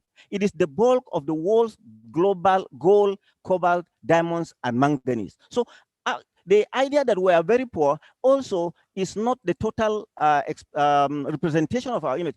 In outside Africa, it is also known as a country of valuable minerals. But the problem with these minerals is that one scholar by name Paul Collier, for example, in his book, The Bottom Billion, says that these minerals constitute what he calls the natural resource trap. They become problems for us. We fight over them, like the diamond wars in Congo, like the wars in Zamfara. Many of them are related to minerals. So these minerals now become a trap for us, and that's quite unfortunate. And then we have had missed opportunities in what Europe provided and America provided, for example, what they call the Africa Growth and Opportunity Act, or AGOA, and then Europe's Everything But Arms, EBA. These were opportunities for us to sell some of these minerals, but then we didn't get the correct formula, and so we are back to where we have been. In terms of cultures, Africa travels the world in sports, Africa travels the world in the academia, and also in the use of creative expressions. We remember our footballers. I don't want to mention all of them, Roger Miller, Okocha, and so on.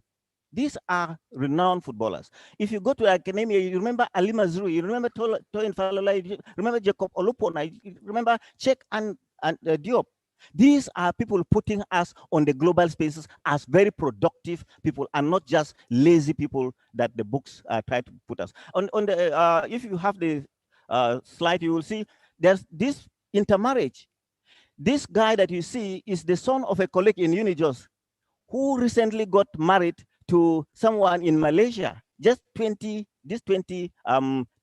So black is still beautiful as far as the world is concerned. Our ladies are marrying, and we are also marrying foreigners. And then Nigeria is also inserting itself into the global community. For example, this year, there's talk about Nigerian English being imported into the Oxford Dictionary. Barbing Saloon, for example, Bukateria, Embermons, next tomorrow, they have found their ways into the English dictionary. So it means that we are localizing, we are globalizing the local, and we're doing fairly well in those respects. In the era of cultural ascendancy too, this is where we find Nollywood. Two of my colleagues have spoken about that, and I don't want to belabor the point. But Toyin Falola has, for example, said that the Nollywood has become arguably the most powerful contemporary form of spreading the African world beyond that. And in our dress patterns, everywhere you see Africans outside Africa, they will ask you, are you an African? There was this conference we had, and then Africans were appearing in their dresses, and we looked beautiful, and people were adoring us. So Africans in the diaspora use it, we visitors use it, and so we are giving ourselves that very positive image. We have various art forms, which Professor Duga referred to in paintings, in sculptures, and so on.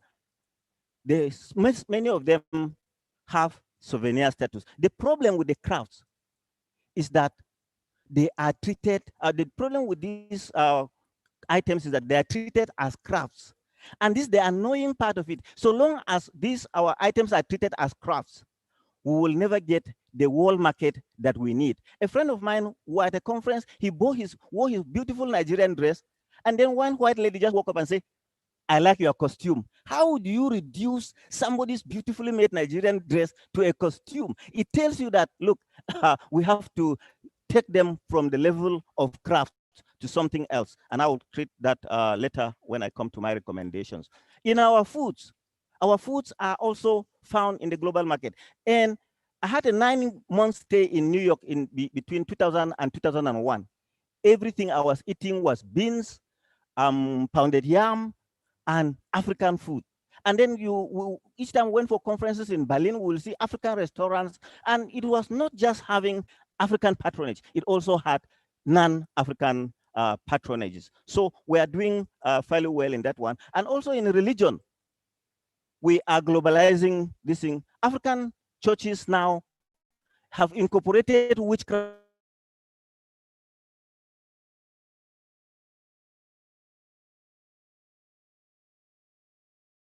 We are globalizing or localizing and globalizing, and then we're ascending the world stage with the way we do our things. The last point is the unfortunate story of slow. In spite of all these achievements, in spite of globalization, in spite of cultural ascendancy, the Africans is still looked at as an inferior person. I remember what Al Sharpton said when he was when he was speaking at the Floyd George funeral, and he said, "The problem we have is that you have had your knee on our necks.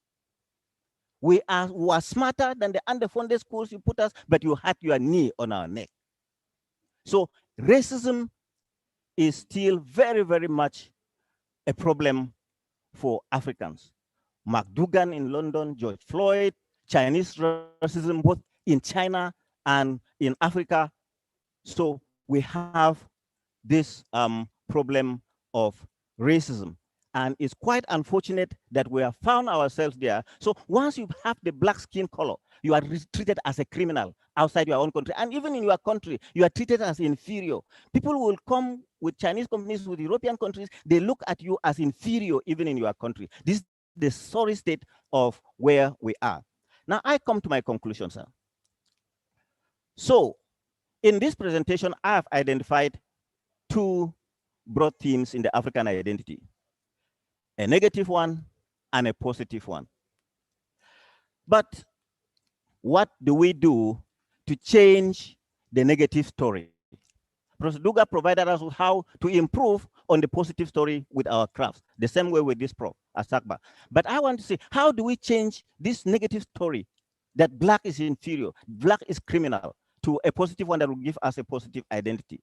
And I say, using what economists have said, that the best way to change our story is if we build an industrial economy.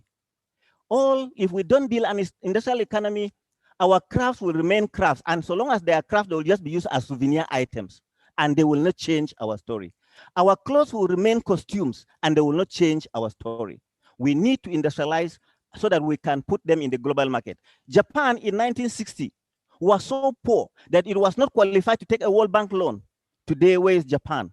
It didn't do so by producing cultural items. It didn't do so by producing crafts. It did so by industrialization. China, until the 1980s, when Deng, with his marketization came, China was nowhere. Today, China is a global competitor in the global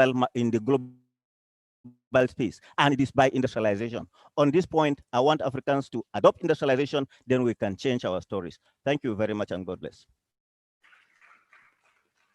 Thank you very much, Professor Sati Pachak, for the very insightful presentation. Chairman, we're back to you. Yes, I'm speaking. I don't know if you are hearing me. Yes, we're hearing you. Go ahead. Yes, I was just thanking Professor Sati Pachak for the very insightful presentation and the very critical points that he raised in his delineation of that presentation into three very important segments of globalization, cultural ascendancy, and slow, as he chooses to call it. I know that he has raised very critical issues to which I expect some responses from the audience. I need us to take note of how this balance between local and global elements to produce development can be brought about in our circumstance. Some of the suggestions he has made are also quite instructive.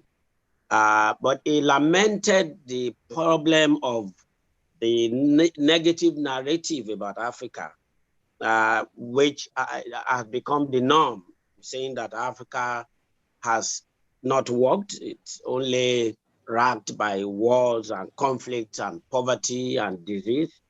And the question that he raised is that, are we sure this is the true representation of what is happening in Africa? What about all the positives that are going on?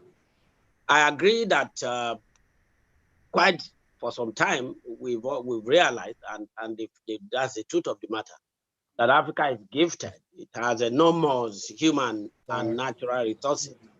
But you have to raise the volume for you. Am I still? Yes, we can hear you. Okay, so that Africa has enormous human and material resources. That was even one point that was raised in the Lagos Plan of Action and some of the other plans that have been made for Africa development by the African Union. But that the tragedy of our circumstance, which I see as the critical issue that he raised there, is that in spite of globalization, in spite of cultural ascendancy, the African is still looked upon as an inferior being. And he says that we must then ask the question, how do we change this narrative? And the solution is building an industrial economy, such as we have in countries like Japan and all the others. But I hope in the course of the question, we are going to ask ourselves, how do you build an industrial economy in a context where electricity is irregular, in a context where governance has become problematic, in a context where corruption has become the directive principle of state policy?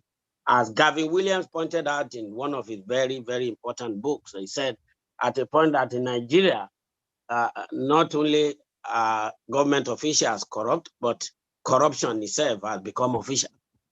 But that's the question. I just like to end by thanking him once again and thanking the presenter for that beautiful presentation. I will now yield the floor to the audience to ask questions. I know that Professor Dandara has had a few questions with him with regard to Professor Duga's paper. I will now call on Professor Dandara to raise those questions so that Professor Duga and others can respond accordingly. Thank you. Professor Dandara. Thank you so much, Professor Babawale, for being a very good chairman. But we have not let you go. Address what you have given me, and we'll still come back to you, sir. I think we have quite some comments coming in. It's very good to read some of them. I am sure that Professor Babawale would like to hear that Dr. Mrs. Gloria Chumebe is... Professor Dandara, can you hear me? Yes, we can hear you. Yes, I can hear you. Sorry, my mic was not on and I've been speaking English. You are welcome back. Thank you. Go ahead with the question. Yeah, okay. I said we have not let you go. I will come back to you. But just to let you know that Dr. Gloria Chume is Chuma Ibe, former director, works under you. She's saying that she's so happy with what the director of ASEAN Office of DG is doing. And she believes that the post-COVID-19 era holds quite a lot for CBAC and sees CBAC going back to the glorious days as it was under your leadership. Thank you. Thank you, Dr. Mrs. Chume. We also have this question from Chris Akabueke, and this is for Duga. How can the Nigerian government be involved in meeting the needs of the masses by providing internet access free of charge, as we have in some overseas countries where government subsidizes this facility so that individuals can enjoy a strong and durable network system unlike the dragging network we experience here in Nigeria. This is because the cost of data and means of global visibility requires not just constant power supply, but strong and durable internet. That is one question. Of course, we have a participant who would wish to ask her question herself, so I pass it on to her. But let me also say, Anita Diop from Detroit, USA. We're happy you are with us. So let's take the question from our participant here. Okay, there is another question from Osademe to Duga. How do we reconcile Africa's inability to manage artists as well as inability to identify art as business, which affects its development of art market? You pass the paper to Professor Duga, please. So you can note those questions. Our sister wanted to ask a question. Are you still online? Okay, go ahead. Oh, okay. I thought you wanted to speak directly from your chair. Yeah, you are not online. If you are not online, you can come over here and use mine. But maybe we should allow Professor Duga to address those two questions, and then we can come back as we read more comments and questions as they come in. Thank you very much for those two questions. Let me start with Chris Akabuke's question. How can Nigerian government be involved in providing free internet access? For countries like Finland now, internet access is considered a fundamental human right. You, as a Finnish, which is what you call people from Finland, you are entitled to access to the internet. But we haven't reached that level in terms of technological infrastructure yet. So it is not fair. Maybe it's part of the colonial legacy that everything we expect government to do that for us, government to do everything for us. And of course, we know from experience that this is not going to happen. That's why we have to develop, I go with Professor Sati Pwashak, the industrialization component, so that we are producing money, and this money is developing critical section of the infrastructure that we need. That is not to say that internet access cannot be subsidized. If we can subsidize fuel, we can subsidize internet access. I know that in Europe, internet access is global across campuses. That means if you are a student here in Uniben or a lecturer, the internet access password that you have here will give you access in any other university across Europe. That means they are saying for research purposes, we must give you access to the internet. So if development is going to happen and the internet is a critical infrastructure for that, then government must begin to think. This presentation was talking completely about Africa. But let's look at Nigeria a bit. Hello, sir. We have redesignated our Minister of Communication as Minister of Communication and Digital Economy. That means we are beginning to think about this. But we shouldn't just wait for others to go ahead, then we join them later on. We must be taking proactive steps. The banking sector is doing a lot to help us advance into the technology age. They are creating, I got an email this morning from my bank saying I can do cardless banking and so on. That means that the technology is already here and we need to leverage on it. How will artists participate in this cardless economy? If artists are waiting for somebody to come and make them participate in that economy, it's not going to happen. they need to begin to also think, I have a product, where can I get it? I'm subscribed to somebody in Europe who sends mails about African arts that are on sale. And every day I get mails telling me, oh, this mail is from, this art is from this part of Africa, and it goes for 380 euro. This one is going for 500 euro. And I look at the work of on display. The person selling it is making more money. The person who made it perhaps just gave it out for 1,000 naira. And here is somebody selling for 350 euro. You do the maths. You will find that somebody is using us. Colonialism is still going on. So let's end colonialism by trying to step into the structure that can allow us to participate. So I don't think we should just look for the government to do that. The second question on how do we reconcile Africa's inability to manage artists, as well as inability to identify art as business, which affects its development of art market.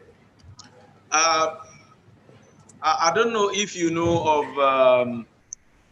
the art collector in Lagos who goes around collecting art from every university. I'm told the fine artist, for instance, there is no significant artist in Nigeria whose artwork he doesn't have. And when he comes, he says, how much, that's, I'm talking of Shillong. Yes, how much will you sell this? And the artist needs money, so he says 70,000.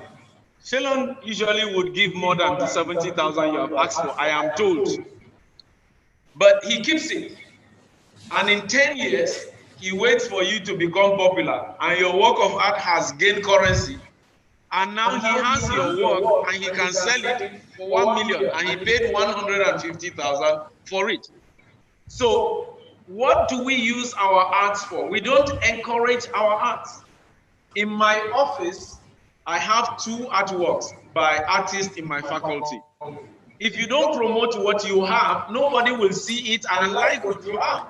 So let's start by promoting it. In our government offices, let's do that. Let's champion it. The banks should buy the works of our artwork and put there. We are having a television series that is currently running. And that the prize money is around 85 million naira. And I ask myself at the end of it, what really are we selling? What are we selling? You have gone off, Professor Duga. Okay, I think I'm back. Yeah. If the winner of that show is getting 85 million, I ask myself, by this time next year, what did that winner do? What has that winner contributed? What is the tangible or philosophical contribution that this artist has made? So we need to encourage the people that are doing things that are good. If I had the opportunity to do that show, I will call it the Nigerian Challenge. Take a problem in Nigeria, solve it, and let's see how we reward you for solving that problem. That way we get everybody's mind thinking. But now we leave people to be thinking about, how do they do erotic things while everybody else is watching? Is this where we want to go? The artist will not be sold by anybody else. We need to cry and say, we have something to sell, and then people will buy. I don't know if I've answered that question reasonably well, but I've attempted. Yes, you have, but somebody is taking you up on your suggestion about the Egon hat. You are asking for synthetic material. It says, don't you think that using these petrochemical materials will go on to destroy our ecosystem? Is it not better to encourage forest preservation so that these animals, especially baboon, can be bred naturally? This is from Guja for Meiji. You have 1 minute to respond, sir. I agree with that. I'm all for conservation. I would love to see those baboons come back in their numbers and create the industry that tourism desperately needs. But the point is that right now they are not available. So what do? You have to think outside the box. And it's thinking outside the box that makes me say there is a challenge, therefore, how do we create that headgear and not lose our baboons? This is where the artistry comes in. And I believe that that is possible when you use alternative materials. It could be cotton that is dyed or other materials, but it is possible. That is just what I'm making out. Now, the director overseeing the office of the Director General, National Gallery of the Arts, Simon Ekpakroyi, is online, and he said he's following up with some of your recommendations. Thank you, Magnus Ojenu, for calling our attention to that. Now to Professor Sati. Yes, sir. What is the role of African leadership in demeaning and I don't know what this means. Well, in reducing the value of African potentials, well, it's simply talking about where does leadership come in here in terms of ensuring that our culture plays the wonderful role we are proposing it to be. And then how do you invest in cultural industrialization for sustainable development in the face of corruption and all that? Okay. Am I visible? Yes. Audible? Okay. Yeah, thank you very much. Leadership everywhere in the world has a very critical role to play in development. Now, the problem with Africa was summarized by a comedian about Nigeria. And he said, in Nigeria, people will go for national mathematics competition. The winner will go home with 10 cartons of Indomie. If they do BB Nigeria, the winner will go home with 85 million. So how will you develop with that kind of model? 10 cartons of Indomie for the foundation of science. Yes, BB Nigeria is creative. But will you develop only around those areas of creativity? The basic thing that will drive development, you look, sorry, okay.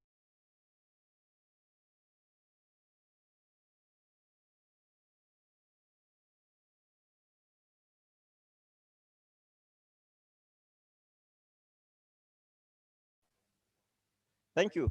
So we just have to have a leadership model that has the kind of characteristics that looks at development as something that is desirable. How did Deng change the economy of China from communism to market-driven society? How did Japan rise from a war-torn economy, from a nobody, from an indebted country to become where it is? It is when leadership, how did Singapore change its story? It is by leadership. And it means that we have to encourage our leaders to look at those development models. The unfortunate thing for me is that every African leader, upon election, upon swearing in, will tour around the whole world and come back to say nothing. They only go to copy their architectural designs and never come to copy how their systems grow. And I think our leadership should go beyond moving around the world to see what is, but to understand what is going on and to ask critical questions. How is development driven? Economists everywhere around the world, move only on industrialization. Without industrialization, you will just be singing by the rivers of Babylon. And I don't think this book of Lamentations was written for Africans. Others have changed their story. We can change our story. We have to be supportive of the leadership. But part of the problem with the leadership is that we, the citizens, also make them as bad as they are. And I'll refer to this democratic era.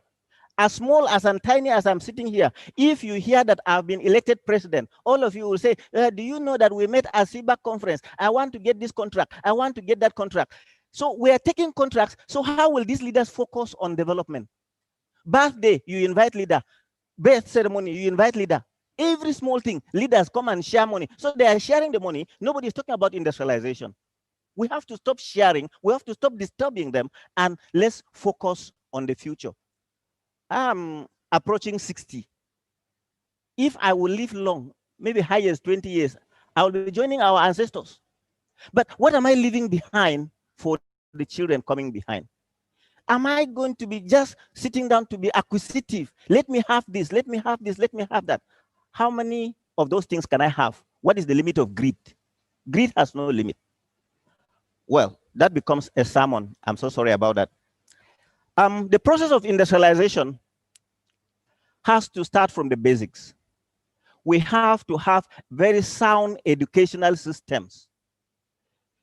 In many African countries, particularly our own, we have destroyed our educational system. If teachers, if any governor is not going to pay salaries, they start with primary school teachers, then secondary school teachers, then ASU. It is only ASU in this country that will go on strike and their salaries will be stopped. And they will say, if you like, go to hell. So we are now in hell. But where is the future without education? Where is the future without science and technology? Where is the future without creativity? Industrialization can only work where there is science and technology, where there's creativity, because most of these things that they do, as described by the two speakers, has to do with transforming those crafts into an industrial process. My father did it this way. It cannot be like that throughout. Part of what Duga was saying is correct. You cannot continue to rely on baboons to get those synthetic materials, because the baboons among environmentalists, they also deserve to live. Why are you killing them? Are we the Boko Haram of baboons so that we can live? So we have to be creative. Why is China progressing? It is not by using natural materials. They are using synthetic materials, and it is industrialization. It is knowledge-driven industry. So science, innovation, but founded on sound education. Have I tried to answer the question? Thank you, Professor Sati. You said we're in hell, and I can see there's a participant here who said she works at Hell Must Die Study Center. Okay. So there are people already killing the hell. But just to let you know too that Sunday Abraham, one of your students, is happy that his former HOD is talking sense. Oh, thank you. Dr. Ngozi is here with us. She's now ready to make her contribution online. Dr. Ngozi, please, this is your turn. Can you hear me? Yes. Okay. Good afternoon, everyone. Thank you, the presenters. And then Professor Sati, I'm a historian from Osaka too. Oh, thank you. My question is directed to Professor Duga. Thank you for that wonderful lecture. But when you were discussing about the philosophical readiness, I met a carver, beautiful carvings at his home. I tried to encourage him to put up such things, maybe in WhatsApp status or Facebook, but he refused. He said that, no, I don't want to put them up there because people will copy my work. Then when people copy my work, then they will produce a different thing, and then he can't even project his work. He's more of afraid of trying to protect his work by not exposing those artistic works. So I was like, when you talked about philosophical readiness, then how do you encourage such an artist who lacks that kind of philosophical readiness to digitally expose his work, so that he can still expose those artistic work, and then his brainchild will equally be protected at that same moment? And then maybe another one is when you were delivering that wonderful lecture, I found out there is actually a lacuna, no synergy between African arts and African government. They are not ready to encourage African arts, and then we lack that kind of connection between the two. And then when we were back at Abuja last year, I think I raised the issue of the killing of our local taser industry by the Chinese who are busy manufacturing more of them, killing the local industry. And I don't know whether there's anything coming out of this kind of conferences whereby we raise these issues as scholars, and then where there's any other people who can influence the policy makers in trying to protect the local industry. That's by the way. Then Professor Sati, thank you for that wonderful lecture again. And then the color burden you mentioned, this law.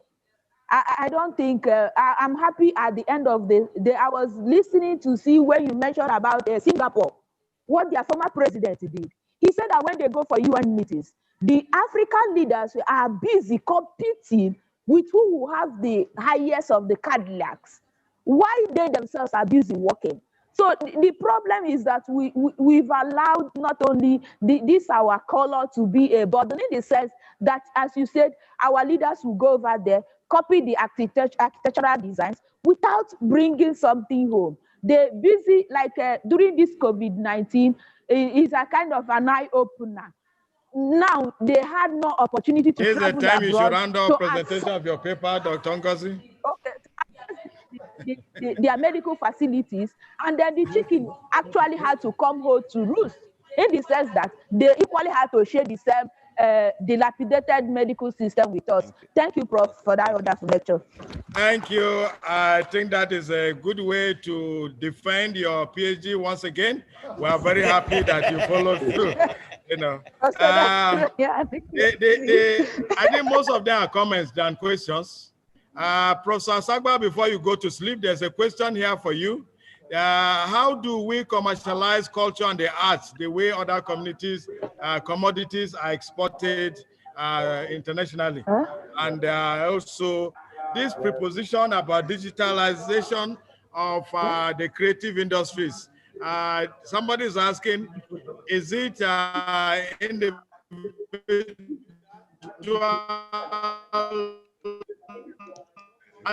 to be done collectively? And I just want to, Dr. Ngozi, need to note that the fact that we're having this conference, CBAC is a federal government parastatal, and that means that government is doing something and is interested in the area of culture, and it is government fund that we're using to run things here. But we can say that government can do better, but we can't say that government is not doing anything. So, Professor Sagbasa.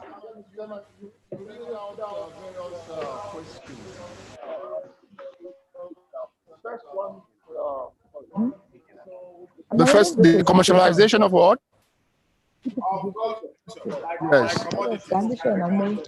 Yes. Yes.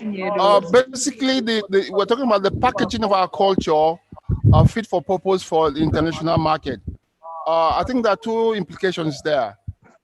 When you export culture, are you exporting the authentic one or a rebranded one fit for that audience? It's a kind of catch-22 situation. I think first, if we decide to export our culture, it should be in such a manner that we're able to retain those basic aspects of the culture that presents Nigeria for what it is. For instance, the films that we send out to the world should be able to capture our own reality, not the gory type, not the kind of outdated vision and aspects of our life, but the kind of culture that says these are Nigerians, these are our challenges, and this is how we are trying to surmount them.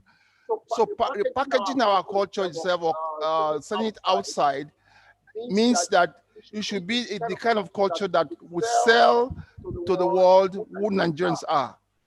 And of course, that kind of process means that we must do our homework here, rejigging the culture to fit and suit present reality, because culture is dynamic.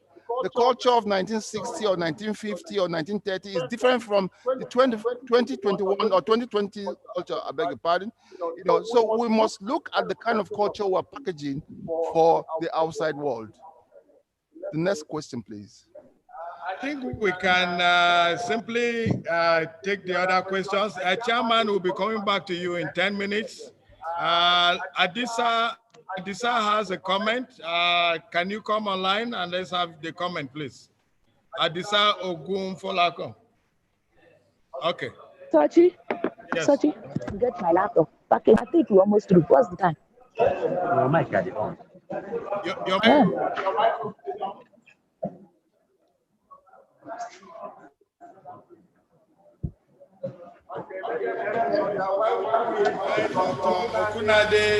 Dr. Okunade, I don't know if you have something coming. Yeah, I'm here, Dr. Okwade. Thank you. Well, I want Professor Duga, I want to thank him for his presentation, just as I need to thank Professor Sachi and Professor Sagbak too. Professor Duga, you mentioned about James Brown and Michael Jackson coming to Africa to probably steal those dance steps and went back to rebrand. And the thing has become so much popular that at times we forget that these were even our own property that were stolen from us. I'm more interested in that, especially the sources of that. So subsequently, when we want to talk about it, about part of the things they have stolen from Africa, we'll be able to say it more confidently that these two guys, among several other things that they have stolen, you mentioned Ethiopia and the second country, or I can't remember if it's Zimbabwe, that James Brown came and everybody started saying James Brown's dance, Michael Jackson dance, eclectic dance. So I just want you to briefly, maybe if the chairman will permit, 50 seconds to just quickly elaborate on that. That is where my interest is, Prof. Thank you. Okay, Professor Duga, you know that, but we'll come to you. Are you ready now, sir? Yeah, yes, I'm ready. Just like the Yoruba proverb says that Amukun eru ewo oni isalele okilenwo ewo sale. I don't know how best to translate that. Maybe the Yoruba English people can translate that for me. I'm an archaeologist. Who prepared the handout? Now, as an archaeologist, I've excavated a series of places and took part in excavations. I discovered that Africans, we have that intellect. If you see the work of the Benin Mosque, the Ife, the bead making in Ife, the iron smelting everywhere, they were able to produce this before the but at the coming in of the colonial they stopped all this. The customer is actually different. They discovered that the Ethiopians, when they know that they saw the quality of the quality of the iron produced, they stopped them from producing iron so as to import their own iron materials. Now in Nigeria, we know Sun Motors is producing car in the east, and our senators, our government, they are buying cars from US. How do we develop? The China, in Russia, at the Soviet period, they closed their border to importation of materials so that they can produce their own, and they were producing. Same thing in China, same thing in Japan. Then how do we do our own? But our own, our border is open to all sorts of materials coming in, and we are all buying many things. You know, I was asking some people, some sellers of rice, that I want Nigerian rice. They said they have imported rice. Even at this period, how do we move? How do we develop? How do we grow? Unless the government take a serious stand by banning all these things and developing our own technology, developing our own materials. That is only where we can develop and move forward. And then we'll be able to match with the developed world because we have the intellect. I mean, if you talk in the area of academia, we have those professors who have made just waves in the whole world. So if I analyze there, Wole Soyinka is there, and other that have been mentioned earlier. Then how do we do it? Then the problem comes to the issue of the politics. Professor mentioned it. We've been talking of the leadership. What of the followership? We all know. If we look at those who are the M to Afia now, they are those probably the dropouts. The intellectuals are not there. And the intellectuals are just folding their arms. Once you fold your arm, of course, those who are not, they are the ones that will be ruling. And they will not be able to lead us to the promised land unless we shift from this type of politics. Unless we shift from this type of thinking, we will not be able to move forward and develop our own, because we have our own. If we are able to develop and make sure that what we have, we value it. For instance, as a person, I don't put on any English dress. Or even when anytime I'm in the cold world, I still have my dress. Unless we start doing something like that, abandon what is not ours and develop our own. That is the only way when we'll be able to move forward. That's my contribution. Thank you for your contribution. Indeed, if it was possible, you would have preferred to speak African language, but you have to speak English for our sake. So we thank you very much indeed. Magnus Ojionu has been on standby, and the presenters will be ready to take their turn, so you can answer whatever is left and give your last comment. But let us take the intervention by Magnus, please.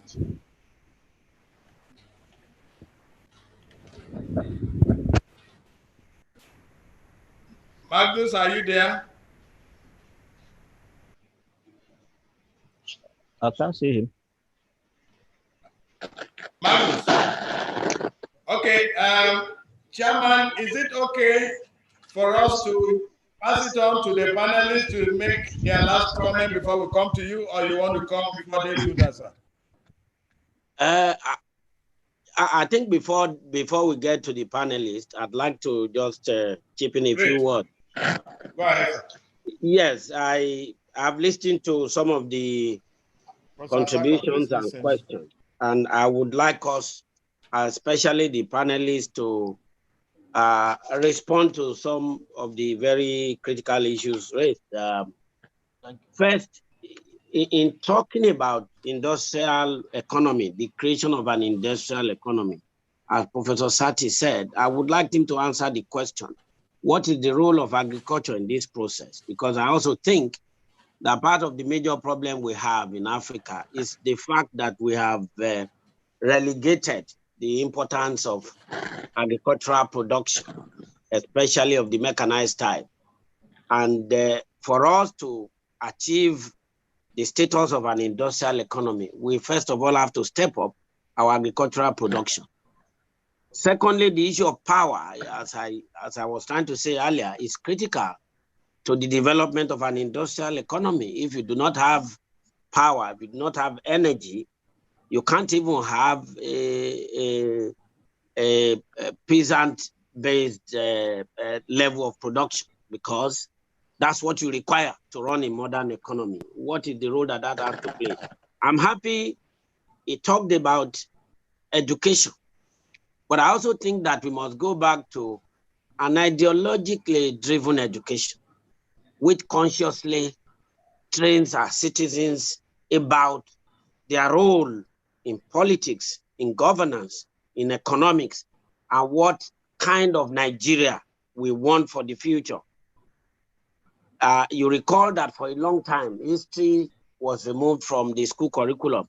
Now that it is back, we must employ the services of people, historians like Professor Sati Fashwa, to reconstruct and also energize and reorientate our history curriculum so that we focus on those heroic pasts, what we did right in those pasts that we can benefit from in the present. This is closely aligned to the suggestion of Professor, I think Duga? Professor Asagba. Asagba, yes. Yeah, Professor Asagba, as well as which is the other Professor Duga. Professor Asagba, for example, talked about repackaging our culture. I hope I'm right. You talk about the need to repackage our culture, and I think I agree with him. I think organizations like CBAC have a role to play in this process. When I look back, I feel sad that that's one area that I had the intention of intervening in when I was in CBAC, but I couldn't because we had a lot to do too. He says, for example, what kind of culture are we talking about? And what aspects of that culture are you portraying? For example, the Nollywood films, as Falola said, ably reported by Professor Sati, It's become the best means of conveying our worldview to the rest of the world. But what aspect of that worldview are we conveying? A lot of the Nollywood films, portray some stereotypical image of the average Nigerian and African woman. They are in fact even manipulating and almost distorting our taste of womanhood. Now, there's a tendency for Nollywood film to present every light complexion lady as being the most beautiful, when that's not true about Africa. Or trying to create an image that, for example, polygamy will create a riotous setting, that like the Fuji House of Commotion. Now, but that's not correct. So we need to correct that. So what was I trying to do? I think what we are trying to do, which we should do now, is to try to see if we can organize some sessions for script writers, not about the stylistics of writing script, but about the content, especially in the area of culture. What kind of culture would the script writers be portraying in our films? And lastly, I want to comment on Professor Ogunfolakan's earlier contribution, that the followership have a share of the blame. They don't participate in the political process, so they end up being led by those who are not as good as they are. But he refuses to appreciate the fact that the system is structured in such a way that the kind of individuals he's talking about really have no access. The system is already rigged against you and me, unless you have a godfather and you have the means to get involved in politics. I can tell Professor Ogunfolakan that even if he contests for councillorship in his local government, he may not get that seat, not to talk of governorship. He may not be able to get, elected as a councillor in his local government. That is because the system has been rigged against people like him. So that's a systemic problem that we should address. The fault is not entirely on the followership, even though they have a little bit to share, because I think that we can also get better organized. We can be more focused in making demands on the system. And all of this put together is what can uplift our society. I want to thank us for being very, very positive and very, animating in the contributions we have made. Thank you so much. Thank you so much, our renowned social scientist and former chief executive of CBAC. You have dissected the papers so interesting for anybody listening to you. Joshua Oshioma is asking all of you that one of you could help him. That the youth are not interested in Nigerian culture. Rather, they want things outside our culture. What can we do to ensure that we go back to the age where culture is everything, and Nigerian youth should realize that they cannot do without our culture? And I can see Magnus still texting that he wants to speak. So Magnus, you can have your slot now.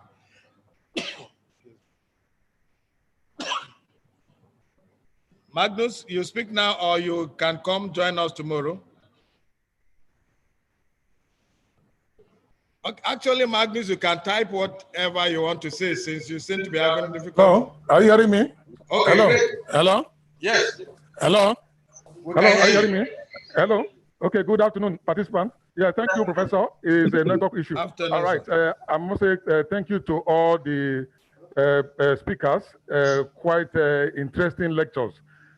But I have a problem, and the issue is our main problem is identity crisis, African identity crisis. We are allowing identity for Africans. Let me give a simple example. The Chinese will use chopstick to eat their noodles. But if it were a Nigerian, he will look for fork and knife. All right? As long as we don't define our own identity and develop our identity, we're always going to be behind. If I use a camel from Abuja to transport myself to Lagos, and then somebody is using airplane, somebody says we are primitive. Those days, our parents, because of the heat, they were wearing bikinis, living their lives, enjoying the ambience, the weather, and they said we were primitive. Now the white man is behaving like us. So I think the root of Africa's problem is identity crisis. Somebody is defining our own identity. If we don't define our identity ourselves and develop, we're always going to be behind. If you look at back in history, for instance, you look at the moat that was dug by the Benin Kingdom, and some other relics and all that. The piece of artworks that have been stolen and taken abroad, these were products of outstanding and excellent creativity of the black man. And those works are done, the museums and galleries abroad, and are making money out of them. So, what is the identity of the African man? The identity of the African man is an identity of industry, is an identity of tenacity, is an identity of hard work. But these days, the narrative is changing. Africans are looked at being looking for help, for handouts. Africans can't help themselves. It's wrong. If you look at history, Africans have been able to develop, they have been able to hold their own. Even abroad, Nigerians, Africans are doing very well. So I think the root of the problem in all this is identity, African identity. And we must develop that identity. Thank you very much. Thank you. We are happy you're able to intervene, Magnus, and it's a very useful one. We've had a very long day, so at this point we'd love to appeal that each of the three parties presenters, lead speakers actually, will take 2 minutes to give their closing remarks, address the questions you think need to be addressed as fast as you can, and then we can return and take the closing remarks from the chairman. Yes, I do, Professor. Thank you so much, Chairman. I think this generated a lot of conversation bordering on the Black culture, African culture, and heritage. Basically, the issue of how do we, deploy culture in the 21st century to suit our needs, I think is key. Just now, our chairman did talk about the way we mimic the Western world. I think the issue of Black, the Fanon's book, Black Skin, White Mask. We have been so dehumanized and colonized that we now mimic the West, and that becomes the yardstick. So the way forward, really, just like we are saying here, is for us to rejig, recreate, and revamp the culture in line with our present realities. Then at that level, the youth will be able to identify with our reality.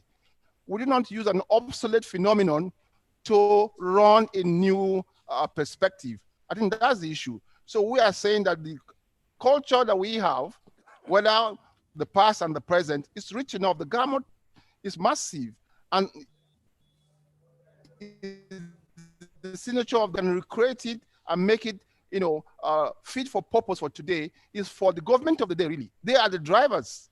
We have our role as stakeholders, but the government must show the way by using that platform to start.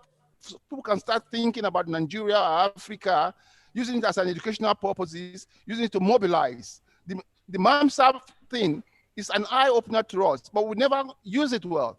The Festac thing was also a platform, but what did we do with Festac? We abused that moment, we lost that opportunity, it became a kind of a extravaganza, and we never learned anything.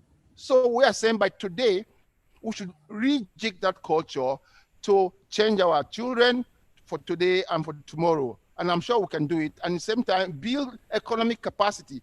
Because once we build our economic capacity, then we will be able to have enough verve, enough confidence to compete effectively with the outside world. I think that's the way forward. Thank you so much. Yeah.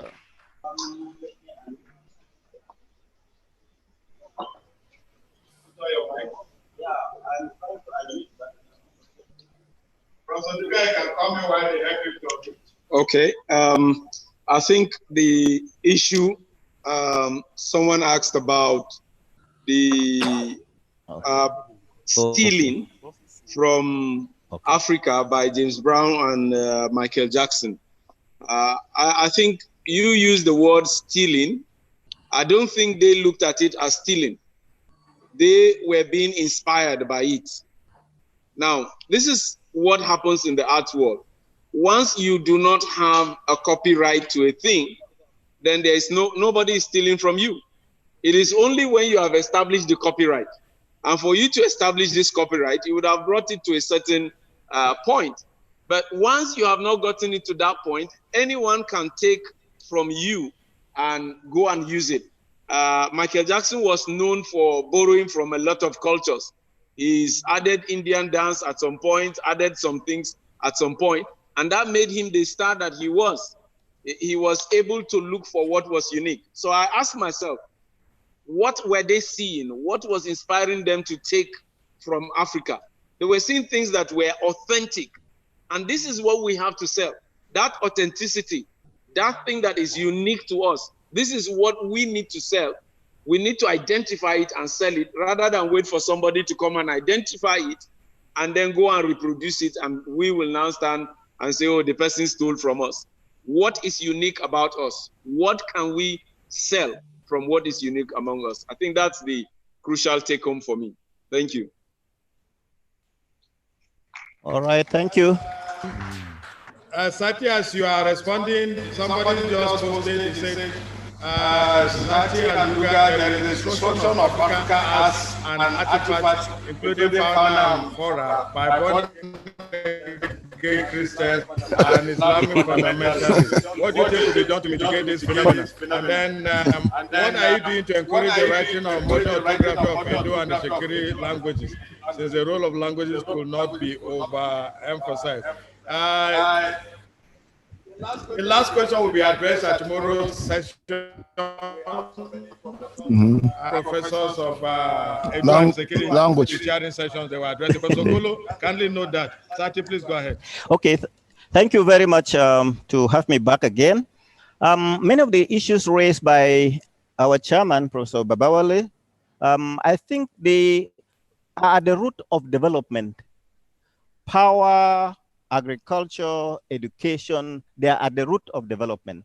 If you get these things right, they are part of the packages that will lead to development. But I was trying to look at industrialization as an aspect of development, as a driver of development. And I think you can't have industrialization without power. You can't have industrialization without education.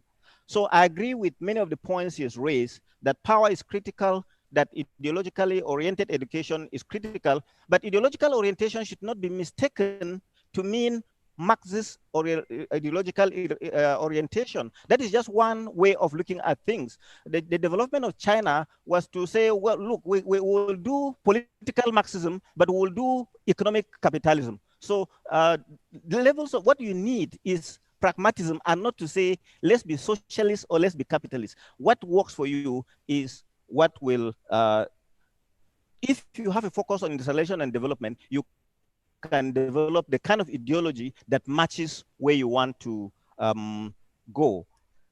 So with respect to Christian and Islamic, I think this is a question for environmentalists, but it's worrisome to all of us. Each time there's crisis and forests are burned, houses are burned, and so on, and you have that kind of destruction, including what happened in the Niger Delta, for which we have problems between the House and NDDC, sometimes of which they will say, off the mic, off the mic. You see that if you destroy the environment, then where are we going to have the industrialization? Where are we going to live? So we need the environment, and I think it's good that we have to tackle the roots of this fundamentalism. And unless we understand the roots and tackle them, we can't get away with it. Someone once asked me at a conference, what's the solution to Boko Haram? And I said, I don't know the solution, but I think the best solution is for Muslims to debate within themselves and defeat Boko Haram in a debate. It is not for me as a Christian to tell them that they are fundamentalists. It is for a Muslim to tell them that their own interpretation of the Quran is different and convert them to the correct interpretation. Otherwise, as a Christian, I can't tell a Muslim that his own interpretation of the Quran is wrong. I'm not a Muslim, so I have no right to impose what the correct interpretation of the Quran to a Muslim is. But the Muslims should debate within themselves, defeat Boko Haram in a debate, and then we'll have some of the fundamentalism checked. And once the fundamentalism is checked, we will have correct environment. If you tackle the problem of the Niger Delta, then you will reduce environmental degradation, and then you will have genuine development. And if we talk about African identity crisis, that's right. But you see, I'm a historian. The whole history I have read, no society has developed only along lines of culture. You have to develop what can be sold globally. The Egon baboon, these things, it is not going to have a global market. It can only be useful to develop Egon cultural festival and for us to enjoy in Nigeria. But what did the Chinese do? They say, what is it that the whole world needs? The whole world needs handset. You can't say this is for a particular culture. The whole world needs laptops. The whole world needs cars. This is where we should be looking at the development. But if we think that there's an African way to develop, what we need to do is that we shouldn't forget about our cultures when we're developing these. But we have to find universal things. Otherwise, if you remain at the level of cultural development, Chinese are not developed because they are selling frogs. They eat frogs, but they are developing because they are selling universal products. That's the same way how I've understood world history, and I think this is what we should be doing. What can we do that will go into the global market? Not what can we do that can sustain our culture. What we can do to sustain our culture will not give us development, but will help us develop sustainability so that our identities don't die. But to develop, we have to cross the cultural line. Thank you very much. All right, thank you, Professor Sati. I'm not sure if I had anybody address the agricultural aspect that the chairman raised, but maybe that's the last point to try to talk. But I think they articulated the point very clearly. Chairman, we will call you now for your last comment so we can round up. And it's an opportunity for you to respond to Chineye, who is asking that she is a budding scriptwriter and misunderstood your comment to mean that you are on a project to develop scriptwriter, so she wants to be part of it. Maybe I didn't get you correctly, but please address that, sir, as you close us in this session. Thank you very much, Professor Dandara, for effectively coordinating the session. To the person who asked the question about script writing, I'm not doing a project on script writing right now, but I think she can get in touch with them at CBAC and can link up with me so I can link the person up with those who are working on that kind of project. However, what I was trying to suggest was that sometimes in the future, CBAC may consider it necessary to organize a workshop for scriptwriters so that we can address the content of the Nollywood films and try to introduce some changes into it and not the stereotype about, the usual stories. A prince in a village wants to marry a maiden, and it has become so trite that we need to find a way of changing that paradigm. So having said that, I'd like to conclude the session by thanking all our presenters for having given us food for thought. We've been so educated about each and every one of the presentations. Although you said tomorrow they are going to address the issue of, is it Ishakiri language and which other language can be considered? In fact, African languages generally. Okay. May I inform you that that's a project that has been very dear to the heart of CBAC. And I know it took us a couple of years. In fact, it took us years when I was in charge to do that project in collaboration with some other international agencies like the Center for the Advancement of Society based in South Africa, as well as the AU's agency in charge of language, Akalan. We worked on the harmonization of the orthographies of some languages in Nigeria, and we did that successfully. We worked on the harmonization of Igbo language, of Yoruba language, of Hausa language, and of course of Ijaw language.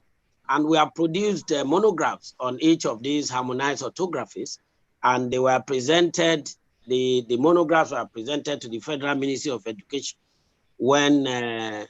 Nyesom Wike was the Minister of State in Education. He was the one that represented the minister. And these harmonized orthographies in monograph form were presented at a public program in Abuja. I can't remember the exact year now, maybe 2012 or thereabout. So I'm saying that project is on course in SIBA, and I pray with what I'm seeing that Mrs. Osande-led administration is doing, they should be able to take that up and continue with the harmonization of other languages, of the orthographies of other languages. But having said that, once again, let me thank all the presenters. They've been very wonderful. The presentations have been thought-provoking, and we have all been fed on a diet of extreme and highly nutritious intellectual menu. And I hope that those who listen have also benefited like I've done.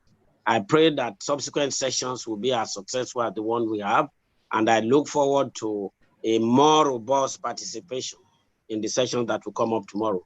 Once again, thank you for your presence, and the audience, thank you for being a very wonderful audience. Have a nice day. Thank you so much, Chairman. The acting DG is taking notes and nodding her head. It means that she agrees with you that they are already continuing in that direction. At this point, it's important to say that CBAC, alongside the UNIBEN, has been able to put their hands on what the technical challenge was today. And we have taken adequate precautionary measures. Tomorrow, we are moving to a different venue with better connectivity. And that means that you should not be afraid to come back tomorrow. Professor Babawale, you have not finished your work. You know you have 2 papers. I hope you are joining us tomorrow morning, at least for the morning session. So we are going to have all the presentations starting from 10 o'clock tomorrow. Help us tell your colleagues that the network issue has been overcome. And tomorrow we're going to have a smoother run than we had today. But it's been so nice having you. And the person who will tell you whether there is more for us to know in terms of saying thank you is Mr. S.S. Bamikole, Director, Admin and Human Resource Management, CBAC. Adisa, are you going to take the challenge of the chairman to go and print posters? Director, Admin and Human Resource, vote of thanks, sir.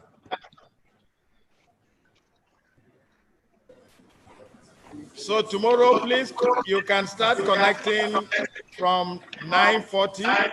The session starts at 10 o'clock. We're going to have the lead paper and the keynote address tomorrow.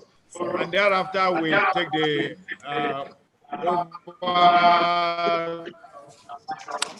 that are lined up for the conference. If you are a paper presenter, you please check your email before 7 a.m. tomorrow in case we decide to reorder the presentation format so that you'll be in the right place at the right time. But all of us should be at plenary at 10 o'clock in the morning tomorrow. Yes, Director, head around. I want to thank the Almighty God for the success of today's program. I want to appreciate Professor Tunde Babawale, who graciously shared this afternoon session of the program. I want to also appreciate Professors Victor Dunga, A.O. Asagba,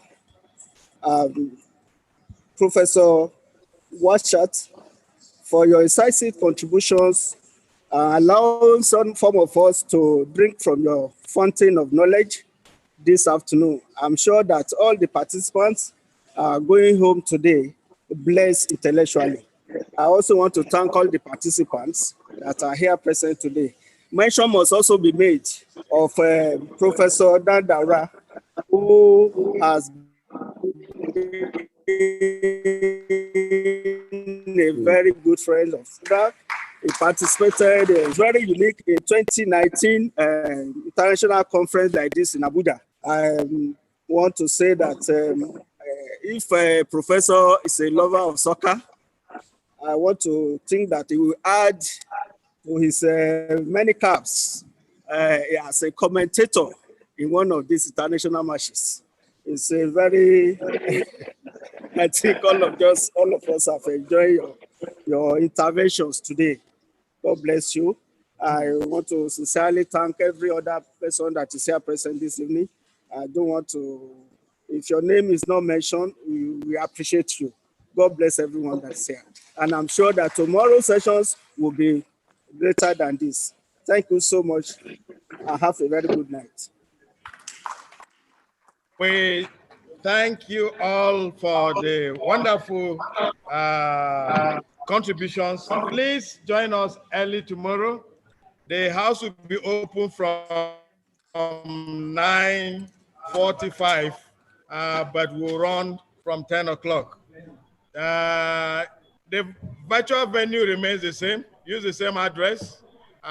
Those that are locally here, of course, it will be at Edo Heritage Hotel. And it promises to be quite exciting tomorrow.